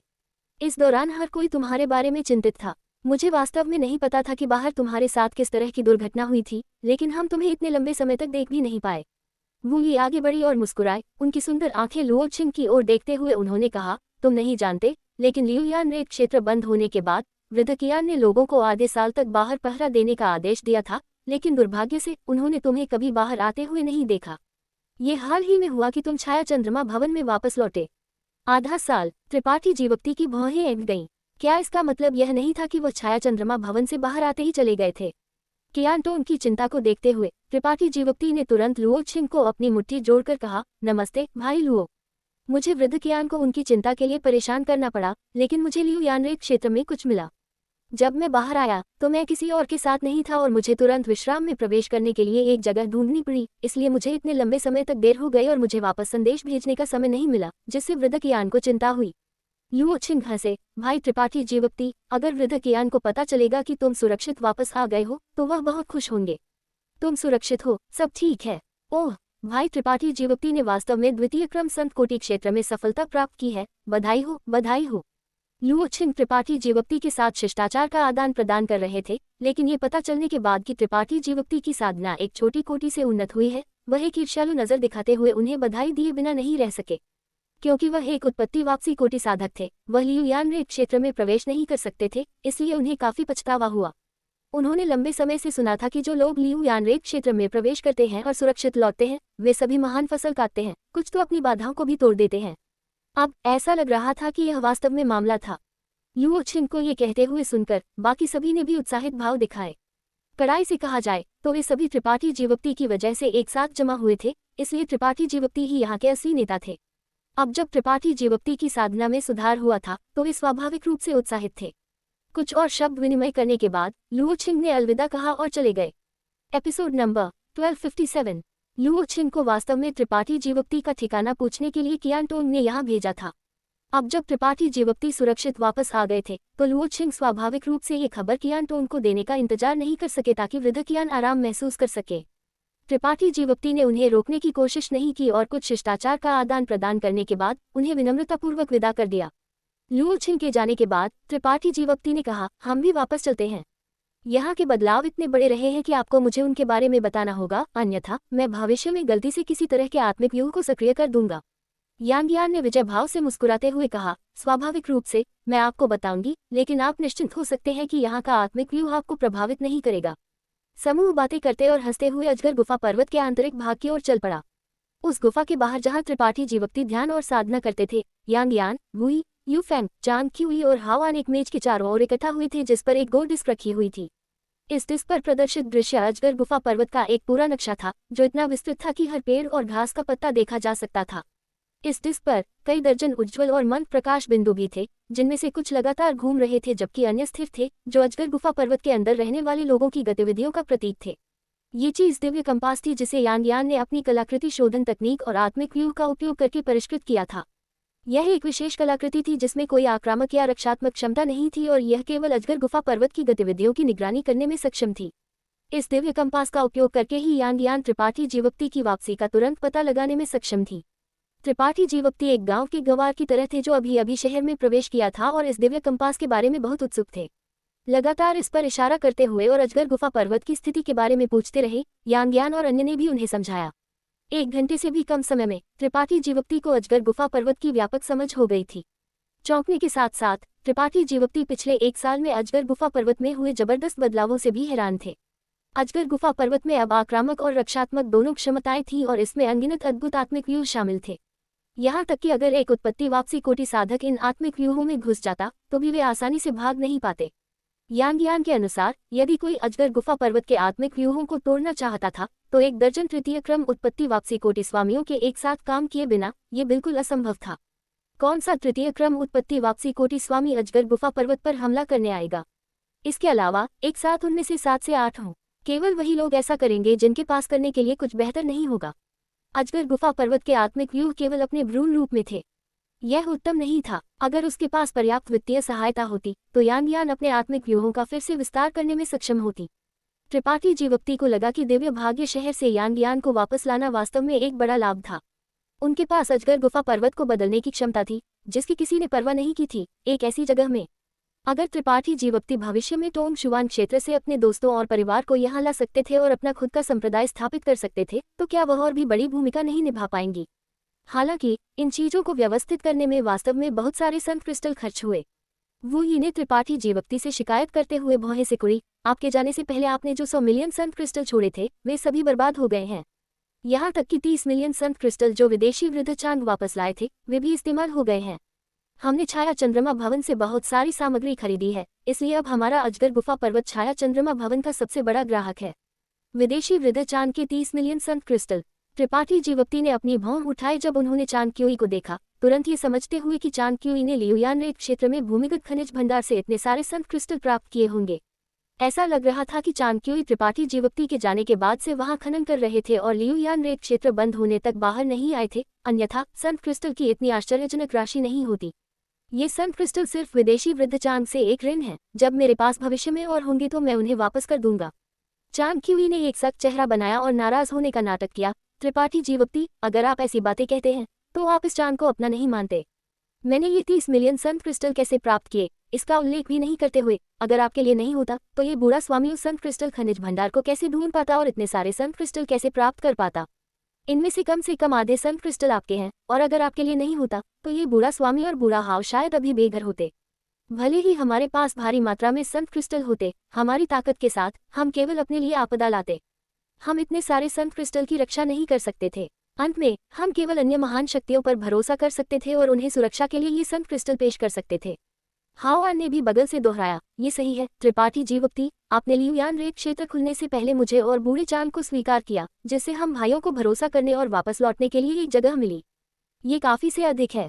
बेघर होना दुनिया में सबसे दुखद बात है, हम दो भाई अत्यंत आभारी हैं। ये सन क्रिस्टल सिर्फ बूढ़े चांद की सराहना का एक छोटा सा टोकन है, इसलिए कृपया इसके बारे में चिंता न करें। हम दो भाई लंबे समय तक नहीं रहेंगे और कोई बच्चे नहीं हैं, तो इतने सारे सन क्रिस्टल का क्या उपयोग है। आज अजगर गुफा पर्वत आसपास के क्षेत्र में एक प्रसिद्ध साधना स्वर्ग बन गया है। एक संप्रदाय या परिवार के बिना कई साधक यहाँ शरण लेने आना चाहते हैं, लेकिन दुर्भाग्य से उनके पास ऐसा करने का कोई रास्ता नहीं है। बूढ़ा चांद और मैं इस जगह में प्रवेश करने में सक्षम होने से पहले ही संतुष्ट हैं, आपको और कुछ कहने की जरूरत नहीं है। त्रिपाठी जीवप्ती कड़वाहट से मुस्कुराए, ये जानते हुए कि अगर उन्होंने बात करना जारी रखा तो वह केवल उन्हें हतोत्साहित करेंगे, इसलिए उन्होंने गंभीरता से अपनी मुट्ठी जोड़ी और कहा, दोनों विदेशी वृद्धों के अच्छे इरादों के लिए बहुत बहुत धन्यवाद। चाणक्यी हंसे और कहा, यह अधिक पसंद है, हम दो भाई अपनी बुढ़ापे की जिंदगी यहाँ जीने की उम्मीद कर रहे हैं। ये सबसे अच्छा होगा अगर हम यहाँ बुढ़ापे में मर सकें। त्रिपाठी जीवप्ती ने सिर हिलाया और कहा, मुझे डर है कि आपकी इच्छा इस समय के लिए पूरी नहीं होगी। उत्पत्ति वापसी कोटि में सफलता प्राप्त करने के बाद आपकी उम्र स्वाभाविक रूप से बढ़ जाएगी।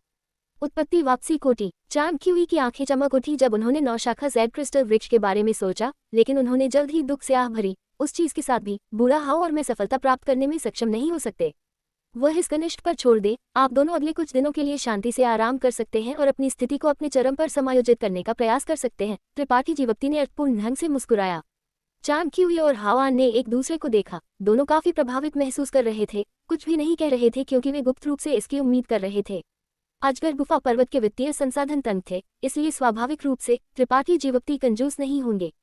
उन्होंने भूमिगत खनिज भंडार से भी कई मिलियन सन क्रिस्टल काटे थे, इसलिए उन्होंने तुरंत उन्हें बाहर निकाला और वूई को उन्हें वितरित करने के लिए सौंप दिया। त्रिपाठी जीवप्ती ने पृथ्वी फेफड़े की आगकुंड के पत्थर के कक्षों से लूटी गई कलाकृति शोधन सामग्री भी निकाली और उन्हें यांग को सौंप दिया। जब यांग ने इन सामग्रियों को देखा तो वह स्वाभाविक रूप से बहुत खुश हुए और उन सभी को अपनी अंतरिक्ष वलय में डाल दिया। इस तरह अजगर गुफा पर्वत को कम समय में सन क्रिस्टल और सामग्रियों के बारे में चिंता करने की जरूरत नहीं होगी। जब तक वे शुरुआत में यांग की तरह असाधारण नहीं होंगे, वे लंबे समय तक खुद का समर्थन करने में सक्षम होंगे।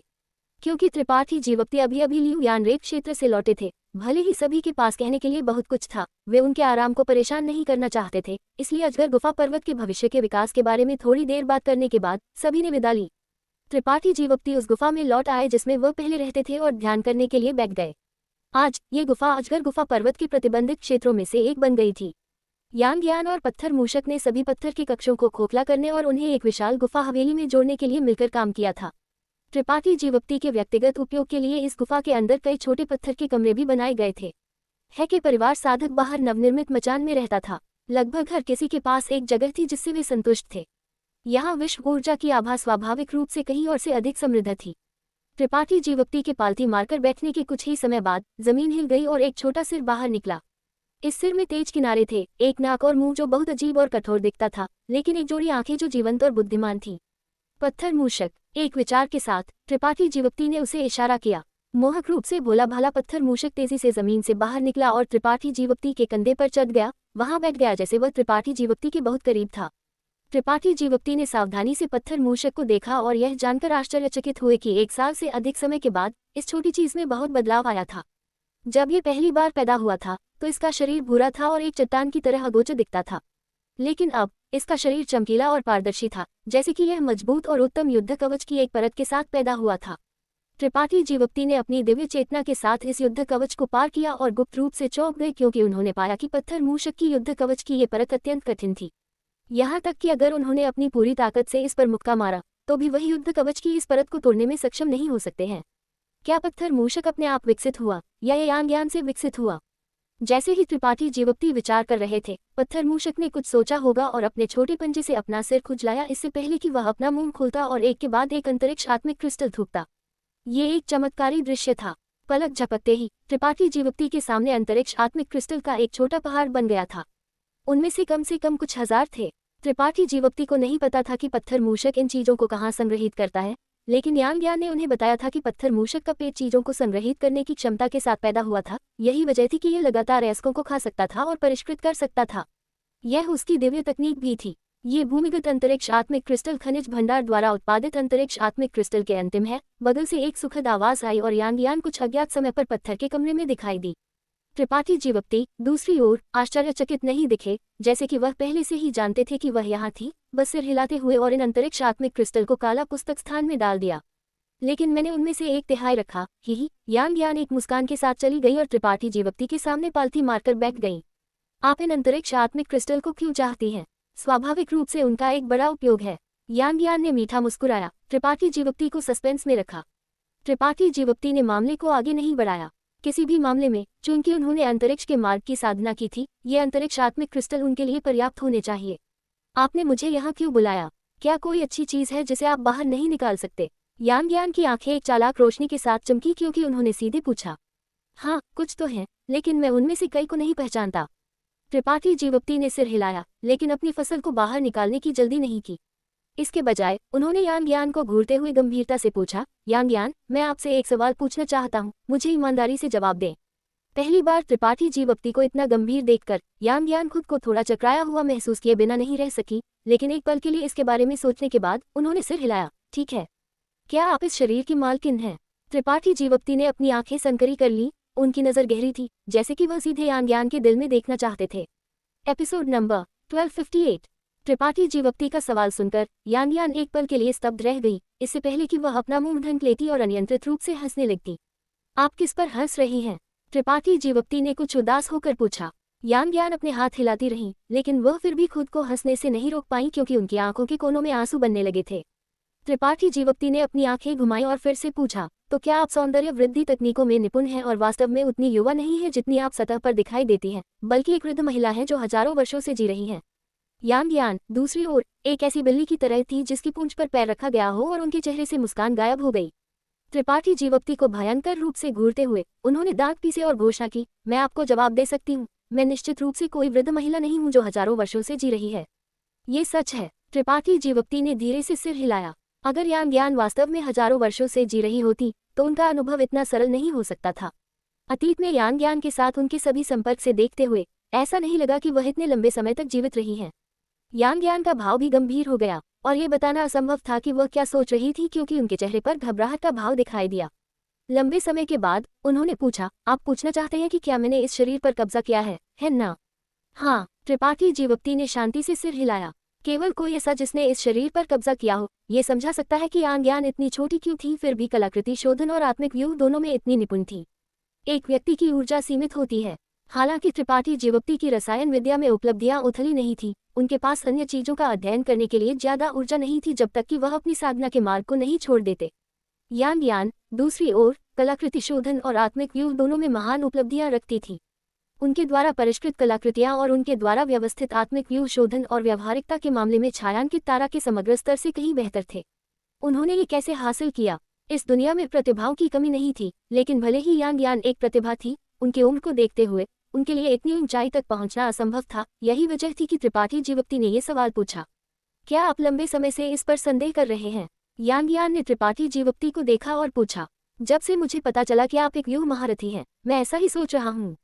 लेकिन चिंता मत करो, चाहे आप कब्जा हो या नहीं, इसका मुझसे कोई लेना देना नहीं है। मैं आपको जानता हूँ, यह आपके शरीर में आत्मा है। मुझे पहले की आत्माओं की परवाह नहीं है, त्रिपाठी जीवप्ती ने शांति से कहा। यांग यान कड़वाहट से मुस्कुराई। एक पल की चुप्पी के बाद उन्होंने धीरे से कहा, आप अकेली नहीं है जिन्हें इस तरह के संदेह हैं। कभी कभी मैं खुद को भी नहीं समझ पाती, लेकिन मैं ऐसी नहीं दिखती कि मुझ पर कब्जा किया गया है, क्योंकि मेरी बचपन की यादें और मेरे आज के अनुभव, वे सभी उसके मन में बिना किसी अंतर के मौजूद थे और कोई दूसरे व्यक्ति के विचार नहीं थे। यह असंभव है। तो फिर आपने किस महान स्वामी की पूजा की है, इसलिए आप कलाकृति शोधन और आत्मिक व्यूह में निपुण हैं।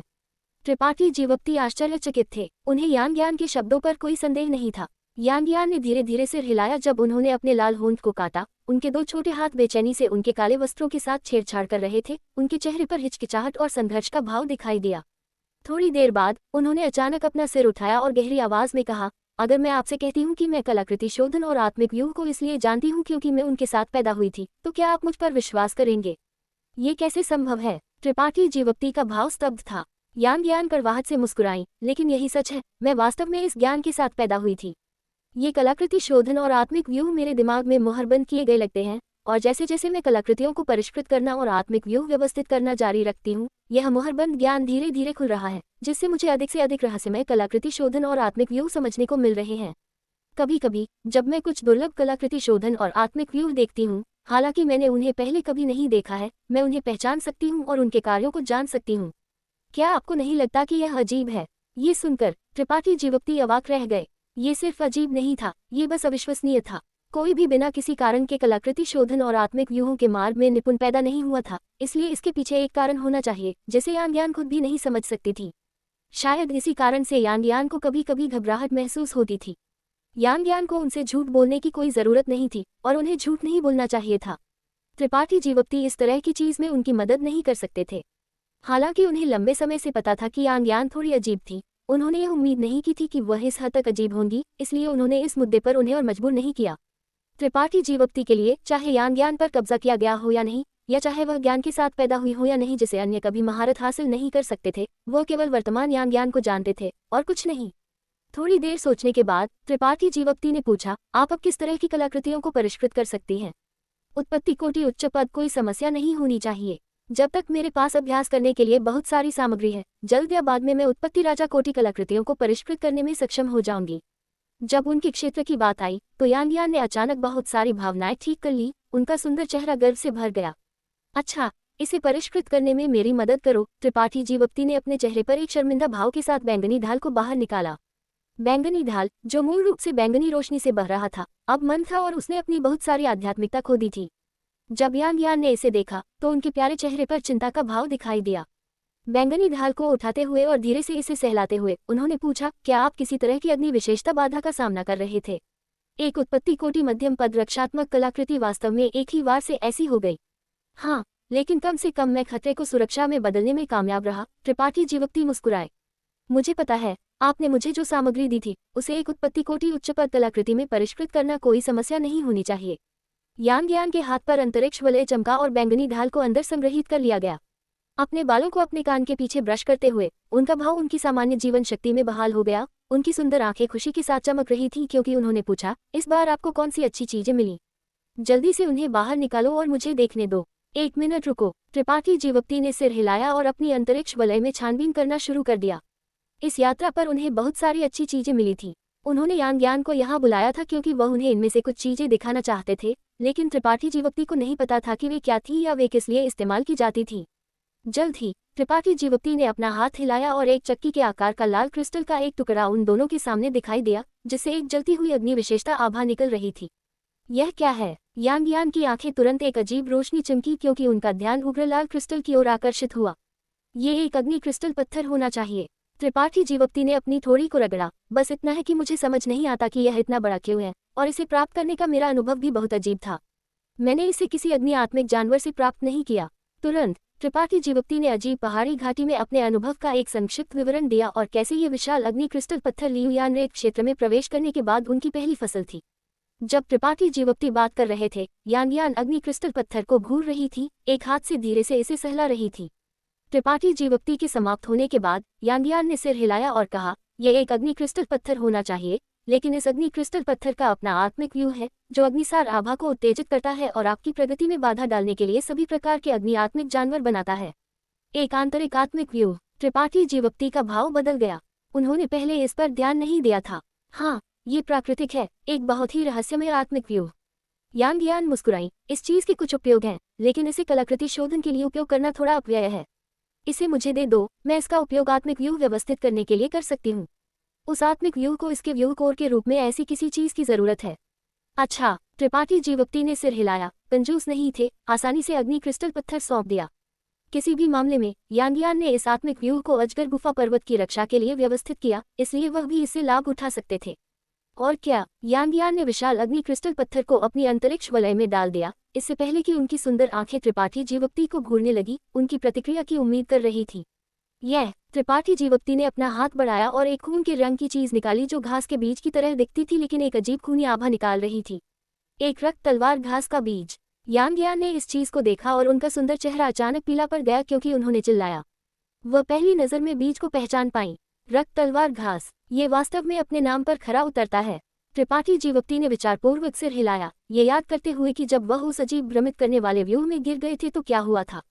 उस समय उस आत्मिक व्यू के बंधनों को तोड़ने और सुरंग से बाहर निकलने के बाद उनके दोनों ओर कई लाल खरपतवार थे जो जीवित हो गए लगते थे, जंगली रूप से बढ़ रहे थे और उन पर हमला कर रहे थे।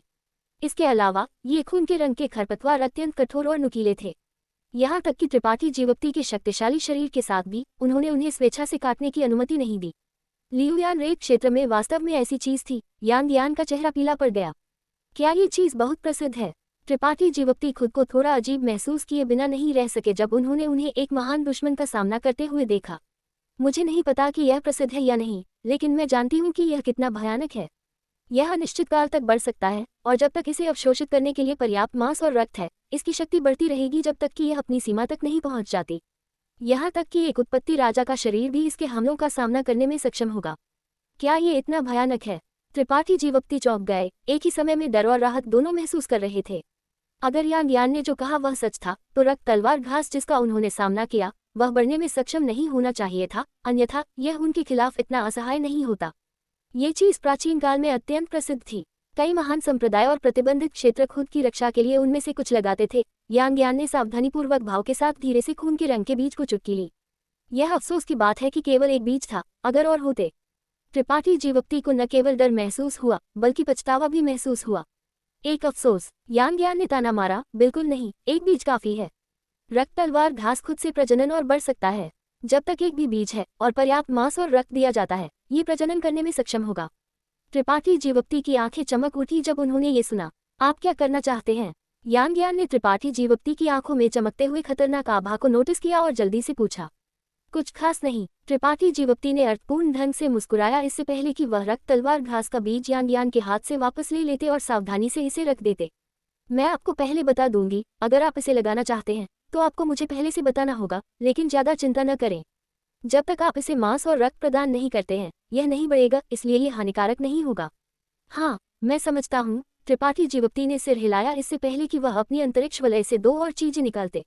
Episode number 1259। उनमें से एक 3 मीटर लंबी हड्डी थी जो एक बच्चे के हाथ जितनी मोटी थी, एक क्रिस्टल स्पष्ट श्वेत स्तंभ की तरह। पहली नजर में कोई बता सकता था कि यह एक असाधारण खजाना था। दूसरा एक गोल मोती था जो कबूतर के अंडे के आकार का था। यह मोती रंगीन था, लेकिन इसके अंदर एक छोटा हरा सांप था जो जीवित लग रहा था। जहां तक छोटे हरे सांप का सवाल था, वह एक अत्यंत कमजोर आत्मा उतार चढ़ाव निकाल रहा था, लेकिन उसमें राजसी होने का एक मजबूत भाव था। जैसे ही यह गोल मोती दिखाई दिया, त्रिपाठी जीवोक्ति के शरीर से एक बेहोश अजगर दहाड़ आई और उसी समय एक अलग तरह का दबाव त्रिपाठी जीवोक्ति के शरीर से बाहर फैल गया। यांगयान ने आश्चर्य से अपना सिर उठाया और त्रिपाठी जीवोक्ति को आश्चर्य से घूरने लगी, लेकिन जल्द ही उनका ध्यान उनके सामने सफेद हड्डी और मोती की ओर आकर्षित हो गया। ध्यान से देखते हुए उनका भाव भी बदल गया। एक अत्यंत जटिल नजर उनकी सुंदर आंखों में चमक गई, कभी आश्चर्य, कभी संदेह, कभी सदमा। लंबे समय के बाद उन्होंने एक गहरी सांस ली, अपनी आंखें उठाईं और सीधे त्रिपाठी जीवोक्ति को घूरने लगी। क्या आप देख सकती हैं कि ये दोनों चीजें क्या हैं? त्रिपाठी जीवोक्ति ने महसूस किया कि उनके होंठ थोड़े सूख गए थे। हालांकि उन्होंने ये 2 चीजें प्राप्त की थी और उन्हें इतने लंबे समय तक अपनी अंतरिक्ष वलय में रखा था, फिर भी जब उन्होंने उन्हें बाहर निकाला तो वह स्पष्ट रूप से उत्साहित थे।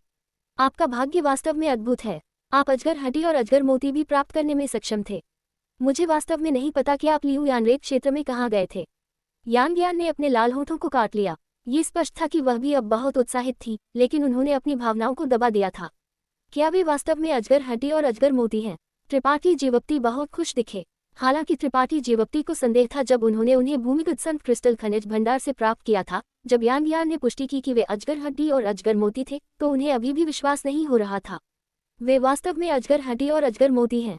त्रिपाठी जीवप्ती खुद को मुस्कुराने से नहीं रोक सके। एक लापरवाह मनोदशा में यांग यान भी खुश लग रही थी कि त्रिपाठी जीवप्ती को ऐसा स्वर्ग को धता बताने वाला अवसर मिला था, उनके साथ हंसते हुए। थोड़ी देर बाद जब त्रिपाठी जीवप्ती का मूड शांत हो गया, तो यांग यान की मुस्कान फीकी पड़ गई और उन्होंने पूछा, आप उनके साथ क्या करने जा रही हैं? क्या इसे एक कलाकृति में परिष्कृत किया जा सकता है? मेरे पास बस एक आक्रामक कलाकृति की कमी है। त्रिपाठी जीवप्ती ने पहले ही अपना मन बना लिया था और स्वाभाविक रूप से तुरंत पूछा। त्रिपाठी जीवप्ती साधारण आक्रामक कलाकृतियों की परवाह नहीं करते थे। भले ही यह एक उत्पत्ति कोटि उच्च पद कलाकृति होती, यह उनके अपने हमले जितना शक्तिशाली नहीं हो सकता था। जहां तक एक उत्पत्ति राजा कोटि कलाकृति का सवाल था, त्रिपाठी जीवप्ती अपनी वर्तमान शक्ति के साथ उसकी पूरी शक्ति प्रदर्शित करने में असमर्थ थे। लेकिन अब ऐसी एक अजगर हड्डी थी। अगर एक अजगर मोती को एक आक्रामक कलाकृति में परिष्कृत किया जा सकता था, तो उनकी युद्ध प्रभावशीलता फिर से बढ़ जाएगी। हालांकि स्वपर्वत चित्र बुरा नहीं था। जब त्रिपाठी जीवप्ती ने इसका इस्तेमाल किया, तो स्वपर्वत चित्र बुरा नहीं था। किसी तरह उन्हें लगा कि कुछ गड़बड़ है। मुश्किल ये त्रिपाठी जीवप्ती की अपेक्षा से परे था। यांग यान, जो सर्वशक्तिमान लगती थी, ने उनका सवाल सुना। उन्होंने वास्तव में धीरे धीरे सिर हिलाया। इससे त्रिपाठी जीवप्ती, जो अपेक्षाओं से भरे हुए थे, अचानक एक निराश भाव प्रकट करने लगे। मैं यह नहीं कह रही हूं कि मैं इसे परिष्कृत नहीं कर सकती, लेकिन अगर मैंने इसे परिष्कृत किया तो इसका मूल्य बहुत कम हो जाएगा। आपका क्या मतलब है? त्रिपाठी जीवप्ती ने भौहें सिकुड़ी और पूछा। यह अजगर हड्डी एक सच्चे अजगर की हड्डी है। इसमें अविश्वसनीय शक्ति और दिव्य तकनीक शामिल है। इस अजगर मोती में अजगर आत्मा के रंग को देखते हुए ये एक काष्ठ विशेषता सच्चे अजगर की हड्डी होनी चाहिए। मुझे नहीं पता कि इसमें किस तरह की शक्ति शामिल है, लेकिन ये कहा जा सकता है कि यह पहले से ही एक असाधारण कलाकृति है। अगर मैंने इसे परिष्कृत किया तो यह अनिवार्य रूप से मेरी आभा से दूषित हो जाएगी, और अगर आप इसका इस्तेमाल करते हैं तो आप इसकी पूरी शक्ति प्रदर्शित करने में सक्षम नहीं होंगे। बेशक अगर मैं अब एक उत्पत्ति राजा कोटि उच्च पद कलाकृति शोधक होती तो मुझे ऐसी कोई चिंता नहीं होती, लेकिन दुर्भाग्य से मेरे वर्तमान स्तर के साथ मेरे लिए इसे पूरी तरह से परिष्कृत करना अभी भी बहुत मुश्किल है। तो मुझे क्या करना चाहिए? त्रिपाठी जीवप्ती का उग्र दिल ठंडे पानी की एक बाल्टी से बुझ गया लगता था और तुरंत शांत हो गया। उत्पत्ति राजा कोटि उच्च पद कलाकृति शोधक बनने तक इंतजार करूं, इससे पहले कि मैं इसे परिष्कृत करूं। यांग यान ने भौहें सिकोड़ी और थोड़ी देर तक जवाब नहीं दिया, जाहिर तौर पर कुछ विचार कर रही थी। थोड़ी देर बाद उनकी सुंदर आंखें चमक उठी और उन्होंने एक मुस्कान के साथ त्रिपाठी जीवप्ती को देखा। आपके शरीर में संत शक्ति भी यांग सकारात्मक विशेषता की है ना? वास्तव में नहीं, लेकिन ये हुआ करती थी। त्रिपाठी जीवप्ती ने धीरे धीरे सिर हिलाया। अब जब उनकी संत शक्ति बदल गई थी, तो उनकी दानवी ज्वाला की विशेषता निर्धारित करना वास्तव में मुश्किल था। ये लगातार बदल रहा था और अत्यंत अजीब था, इसलिए इस यांग यान समस्या ने उन्हें वास्तव में चकरा दिया। अपनी संत शक्ति को प्रसारित करें और मुझे देखने दें, यांग यान ने आदेश दिया। उनकी सुंदर आंखें उन्हें तीव्रता से घूर रही थी। त्रिपाठी जीवप्ती ने तुरंत अपनी संत शक्ति को धक्का दिया और अपनी दानवी ज्वाला को एक अत्यंत गर्म विशेषता में बदल दिया।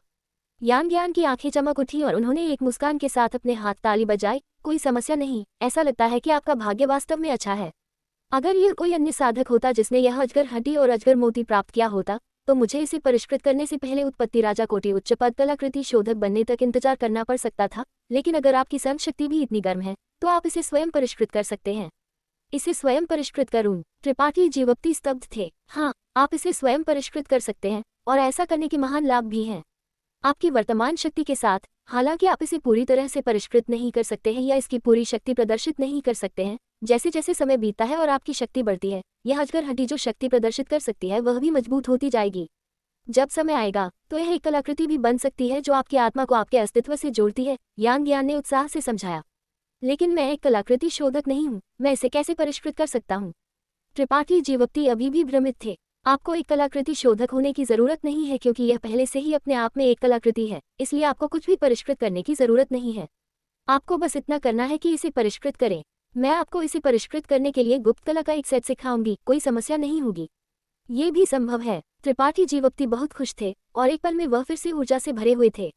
हाँ, और आपने अजगर आत्मा और अजगर मोती भी प्राप्त किया। अगर आप अजगर आत्मा और अजगर मोती को इस अजगर हड्डी में परिष्कृत कर सकते हैं, हे मैं वास्तव में कल्पना नहीं कर सकती कि यह अजगर हड्डी क्या बन जाएगी।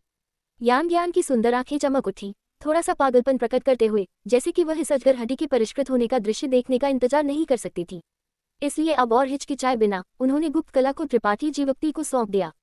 त्रिपाठी जीवप्ती ने ध्यान से सुना, ये पता लगाने की कोशिश कर रहे थे कि क्या हो रहा है, और अगर उन्हें समझ नहीं आया तो तुरंत पूछा। यान ज्ञान ने धैर्यपूर्वक उन्हें समझाया। इस अजगर हड्डी को परिष्कृत करने की गुप्त कला मुश्किल नहीं थी और त्रिपाठी जीवप्ती को इसे याद करने में केवल 2 घंटे लगे। एक बार जब उन्हें धीरे धीरे इसे समझने का समय मिला तो वह अजगर हड्डी को परिष्कृत करना शुरू कर सकते थे। गुप्त कला को त्रिपाठी जीवप्ती को सौंपने के बाद यान ज्ञान ने एक पल के लिए सोचा और कहा, अगर आपको जल्दी नहीं है तो मैं आपको अपना कलाकृति शोधन भट्टी उधार दे सकती हूँ। हालांकि मेरी क्राफ्टिंग भट्टी बहुत अच्छी नहीं है, लेकिन इसकी मदद से आप इसे जल्दी से परिष्कृत करने में सक्षम होंगे। आखिरकार कुल्हाड़ी को तेज करने से लकड़ी काटने का काम नहीं रुकेगा। कलाकृति शोधन भट्टी। त्रिपाठी जीवप्ती ने अपनी भौहें उठाई, एक अजीब नजर दिखाते हुए, मेरे पास एक है। आपके पास एक कलाकृति शोधन भट्टी है? यान ज्ञान स्तब्ध थी, मुस्कुराते हुए, आप एक कलाकृति शोधक नहीं है, आपके पास कलाकृति शोधन भट्टी कैसे हो सकती है? ओह, मुझे ये लियू यान रेत क्षेत्र में मिला और ये काफी असाधारण लगता है, त्रिपाठी जीवप्ती ने कहा, छोटी कलाकृति शोधन भट्टी को बाहर निकालते हुए। जब यान ज्ञान ने इस छोटी कलाकृति शोधन भट्टी को देखा तो उन्होंने कोई आश्चर्य नहीं दिखाया। उन्होंने केवल महसूस किया कि इस पर अजीब पक्षी पैटर्न थोड़ा अजीब था। जैसे ही वह इस कलाकृति शोधन भट्टी की गुणवत्ता की जांच कर रही थी, अजीब पक्षी पैटर्न जीवित हो गया लगता था। ये भट्टी की सतह के चारों ओर तेजी से तैर गया। तुरंत ये एक लाल अग्निल पक्षी में बदल गया। यह बाहर उड़ गया। एक पल में पत्थर के कमरे में तापमान बढ़ गया और हवा एक जलती हुई और शुद्ध अग्नि आभा से भर गई। कलाकृति आत्मा, यान ज्ञान ने सदमे में चिल्लाया। अपने छोटे मुंह को ढांकते हुए उनकी सुंदर आंखें कलाकृति आत्मा को घूर रही थी, सदमे और उत्सुकता से भरी हुई थी। कलाकृति आत्मा ने भी यान ज्ञान के दुर्भावनापूर्ण इरादे को देखा लगता था, इसलिए हवा के बीच में मंडराने के बाद ये त्रिपाठी जीवप्ती के कंधे पर उतर गया। उसके 3 लंबे पूंछ के पंख उसके पीछे खींच रहे थे क्योंकि उसने अपने तेज चोंच का इस्तेमाल करके अपने पंखों को संवारा, जबकि अपनी 2 छोटी आंखों से यान ज्ञान को सतर्कता से घूर रहा था। यान ज्ञान इतनी हैरान थी कि वह बोल नहीं पाई, उनकी आंखें लालसा से भरी हुई थी। उन्होंने अचानक महसूस किया कि त्रिपाठी जीवप्ती का कलाकृति शोधक न बनना एक बड़ा नुकसान था। उनके शरीर में संत शक्ति योग्य थी, उनकी दिव्य चेतना काफी मजबूत थी और उनके पास पत्थर मूषक उनके सबसे मजबूत सहायक के रूप में था। अब उनके पास एक कलाकृति आत्मा के साथ एक कलाकृति शोधन भट्टी भी थी, एक जो स्पष्ट रूप से उत्पत्ति राजा कोटि का था। क्रोधित करने वाला। यान ज्ञान ने त्रिपाठी जीवप्ती के कब्जों की तुलना अपने से की और खुद को हतोत्साहित महसूस किए बिना नहीं रह सकी। अब जब इस कलाकृति आत्मा को स्पष्ट रूप से त्रिपाठी जीवप्ती ने वश में कर लिया था, तो भले ही उन्हें ये कलाकृति शोधन भट्टी चाहिए होती, वह नहीं कर सकती थी। एक बार जब एक कलाकृति आत्मा को वश में कर लिया गया तो उसके लिए दूसरे व्यक्ति को सौंपना असंभव था, जब तक कि जिस व्यक्ति ने पहले उसे वश में किया वह मर न जाए। ऐसी कलाकृति शोधन भट्टी की सहायता से अजगर हड्डी, अजगर मोती और अजगर आत्मा को परिष्कृत करना आधे प्रयास के साथ 2 गुना तेज होगा, यान ज्ञान ने कड़वाहट से कहा जब उन्होंने त्रिपाठी जीवप्ती को अपनी सुंदर आंखों से घूरा जो नाराजगी से भरी हुई थी। मैंने इस बार बहुत सारी कलाकृति शोधन भट्टियां एकत्र की और उनमें से कई उत्पत्ति राजा कोटि की हैं। वास्तव में यान ज्ञान की भावनाएं तुरंत बढ़ गईं। हाँ, लेकिन वे सभी थोड़ी क्षतिग्रस्त लगती हैं। जैसे ही त्रिपाठी जीवप्ती बोले, उन्होंने पृथ्वी फेफड़े की आग कुंड से एकत्र की गई कलाकृति शोधन भट्टियां निकाली और उन्हें बिखरे हुए ढेर में रखा। यान ज्ञान का मुंह चौड़ा खुला था और वह लंबे समय तक इसे बंद करने में असमर्थ थे। इन कलाकृति शोधन भट्टियों का एक एक करके निरीक्षण करने के बाद वह अचानक थोड़ी नाराज हो गई और कहा, ये सिर्फ थोड़ा क्षतिग्रस्त नहीं है, क्षति बहुत बड़ी है। वे सभी अग्नि विशेषता ऊर्जा से कैसे नष्ट हो गए? क्या वे अभी भी इस्तेमाल किए जा सकते हैं? मुझे नहीं पता, मैं उन्हें ठीक करने के लिए अपनी पूरी कोशिश करूंगी। यान ज्ञान ने अपना हाथ हिलाया और कलाकृति शोधन भट्टियों को अपनी अंतरिक्ष वलय में डाल दिया। इसके बाद त्रिपाठी जीवप्ती ने लियू यान रेत क्षेत्र से अपने अन्य लाभों को एक एक करके बाहर निकाला। वह सब कुछ सौंप दिया जो वह यान ज्ञान को सौंप सकते थे। उदाहरण के लिए अग्नि क्रिस्टल पत्थरों की विशाल संख्या, शानदार अग्नि क्रिस्टल सार और लियू यान उड़ने वाली आग। त्रिपाठी जीवप्ती ने कुल 9 लियू यान उड़ने वाली आग एकत्र की थी और यान ज्ञान को 1 देने के बाद उन्होंने अपने लिए 8 रखे। वह जानना चाहते थे कि क्या उनका उपयोग करने से उनकी ज्वालायमान ज्ञान सागर को बढ़ाया जा सकता है। मेंग होंग लियान को मारने से प्राप्त नक्शाखंड भी यान ज्ञान को दिया गया था, इसलिए अब उनके हाथों में 2 नक्शाखंड थे। हालांकि वे अभी भी अधूरे थे, उन्हें एक साथ अध्ययन करने में सक्षम होना चाहिए। छठी परत में प्राप्त क्रिस्टल जिसने त्रिपाठी जीवप्ती को मतिभ्रम कर दिया था और यहाँ तक कि चक्कर भी महसूस हुआ था, यान ज्ञान द्वारा भी पहचाना गया था। ये कहा गया था कि यह मृगतृष्णा पत्थर नामक एक दुर्लभ खजाना था। उन्होंने इसे भी ले लिया, ये कहते हुए कि यह एक ब्रह्मव्यूह व्यवस्थित करने के लिए सबसे अच्छी सामग्री थी। 20 डंठल वाले बांस जिन्हें त्रिपाठी जीवप्ती ने काटने में आधा साल बिताया था, उन्हें भी उन्हें दिया गया जिससे वह उन्हें खुद से परिष्कृत कर सके। एपिसोड नंबर 1260 जहां तक अन्य आत्मिक घास और आत्मिक औषधियों का सवाल था जिन्हें त्रिपाठी जीवक्ति ने लियोयान रेत क्षेत्र में एकत्र किया था, उन्होंने उन्हें अपने लिए रखा, जैसे कि पन्ना रेशम घास, बैंगनी उत्तम जैद फल, सुनहरा सूर्य फल इत्यादि। इन जड़ी बूटियों का उपयोग रसायन विद्या में किया जा सकता था, इसलिए स्वाभाविक रूप से वह उन्हें यान ज्ञान को नहीं देंगे। जहां तक लाल मोमबत्ती फल, लाल मोमबत्ती डंठल, 9 शाखा जैद क्रिस्टल वृक्ष, सुनहरा सूर्य फल वृक्ष और 10,000 वर्षीय धूप का सवाल था, त्रिपाठी जीवक्ति ने भी उन्हें अपने लिए रखा। इन सामग्रियों को प्राप्त करने के बाद यान ज्ञान स्वाभाविक रूप से उच्च भावना में चली गई। अपनी प्रतिभा और इतनी सारी अच्छी चीजों के साथ वह स्वाभाविक रूप से पूरी तरह से आगे बढ़ सकती थी। जाने से पहले उन्होंने त्रिपाठी जीवक्ति को हथेली के आकार का एक टोकन भी दिया। टोकन पर मुहर लिपि बह रही थी, जो बहुत रहस्यमय लग रही थी। इस टोकन के साथ त्रिपाठी जीवक्ति स्वतंत्र रूप से अपनी गुफा हवेली में प्रवेश कर सकते थे और बाहर निकल सकते थे और इसके चारों ओर की बाधाओं को खोल सकते थे। एक बार जब ये बाधाएं खुल गई तो त्रिपाठी जीवक्ति को छोड़कर अजगर गुफा पर्वत पर कोई भी प्रवेश नहीं कर सकता था। यहाँ तक कि यान ज्ञान भी प्रवेश नहीं कर सकती थी जब तक कि वे जबरदस्ती आत्मिक व्यूह को नहीं तोड़ देती थी। इस बिंदु के बारे में त्रिपाठी जीवक्ति बहुत संतुष्ट थे। यान ज्ञान ने स्पष्ट रूप से उनकी सुरक्षा को ध्यान में रखा था। यही वजह थी कि उन्होंने घुसपैठ करने के लिए एक जगह बनाने के लिए इस विधि का इस्तेमाल किया था। त्रिपाठी जीवक्ति बाहर नवनिर्मित मचानों में से एक में रहने की योजना नहीं बना रहे थे, इसलिए ये गुफा हवेली उन्हें बहुत पसंद थी। त्रिपाठी जीवक्ति को नहीं पता था कि यह इसलिए था क्योंकि उन्होंने बहुत पहले उच्च स्वर्ग मंडप की कुंडलित अजगर धारा में अपनी खुद की गुफा हवेली को उकेरा था, लेकिन उन्हें इस तरह की गुफा हवेली के लिए एक विशेष लगाव था। उन्हें लगा कि यहाँ रहना बहुत शांतिपूर्ण था और उनके ध्यान और साधना के लिए सबसे उपयुक्त था। इसके शीर्ष पर यान ज्ञान ने इस गुफा हवेली को सावधानीपूर्वक व्यवस्थित किया था। इस जगह में सबसे अधिक आत्मिक व्यूह थे और अजगर गुफा पर्वत पर सबसे भारी पहरा वाली जगह थी। यहाँ विश्व ऊर्जा की आभा इतनी समृद्ध थी कि जब त्रिपाठी जीवक्ति पहली बार लौटे थे तब भी वह अपनी दिव्य चेतना का उपयोग करके जांच करते समय इस गुफा हवेली के अंदर कुछ भी पता नहीं लगा सकते थे। यान ज्ञान के जाने के बाद त्रिपाठी जीवक्ति जगह पर पालथी मारकर बैठ गए और थोड़ी देर के लिए सुन्न हो गए। उन्होंने स्पष्ट रूप से देखा था कि यह सिर्फ यान ज्ञान ही नहीं बल्कि वुई, यूफेंग, चान क्यूई, हाओअन और कई दर्जन के परिवार शिष्य भी थे। उन्होंने पहले ही इस जगह को एक ऐसी जगह मान लिया था जिस पर वे भरोसा कर सकते थे। ये भी कहा जा सकता है कि उन्होंने इस जगह को अपना घर माना। इसलिए उनमें से कोई भी क्यों न हो, वे इस जगह के निर्माण के लिए अत्यंत चौकस थे। ये वही था जिसे देखकर त्रिपाठी जीवक्ति खुश थे। थोड़ी देर सोचने के बाद उन्होंने अपना रसायन भट्टी, पन्ना रेशम घास और कुछ अन्य औषधीय सामग्री निकाली। उन्होंने उत्पत्ति संघनन गोलियों की कुछ भट्टियां परिष्कृत की। त्रिपाठी जीवक्ति को नहीं पता था कि क्या यह इसलिए था क्योंकि इस बार लियोयान रेत क्षेत्र की यात्रा ने उन्हें बहुत बढ़ने दिया था, लेकिन इस बार उत्पत्ति संघनन गोली को परिष्कृत करना पिछली बार की तुलना में बहुत आसान था। उनमें से आधे से अधिक ने गोली नसें बनाई थी। ये उत्पत्ति संघनन गोलियां स्वाभाविक रूप से चांद क्यूई और हाओआन के लिए थी। वे दोनों इतने सालों से तृतीय क्रम संत कोटि बाधा पर रखे हुए थे, इसलिए उन्हें उत्पत्ति वापसी कोटि में सफलता प्राप्त करने के लिए केवल एक उत्पत्ति संघनन गोली की आवश्यकता होनी चाहिए। हालांकि गोलियों को परिष्कृत करने के बाद त्रिपाठी जीवक्ति ने उन्हें बाहर भेजने की जल्दी नहीं की और इसके बजाय उन्हें अपनी गुफा हवेली में व्यवस्थित करना शुरू कर दिया। पत्थर के कमरों में से एक में त्रिपाठी जीवक्ति ने बहुत सारे सन क्रिस्टल खर्च किए और यहाँ तक कि एक अत्यंत समृद्ध विश्व ऊर्जा आभा बनाने के लिए अपने 10,000 औषध तरल का भी इस्तेमाल किया। गुफा हवेली की विश्व ऊर्जा आभा पहले से ही काफी अच्छी थी, इसलिए संत क्रिस्टल और 10,000 औषध तरल के जुड़ने के साथ विश्व ऊर्जा की समृद्धि तुरंत एक नए स्तर तक बढ़ गई।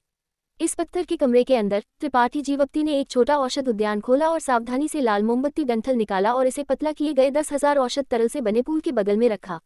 उन्हें विश्वास था कि इतनी सारी विश्व ऊर्जा और आत्मिक जल के साथ लाल मोमबत्ती डंठल मुरझाएगा नहीं। उल्लेख नहीं है, इसकी जीवन शक्ति पहले से ही अत्यंत दृढ़ थी।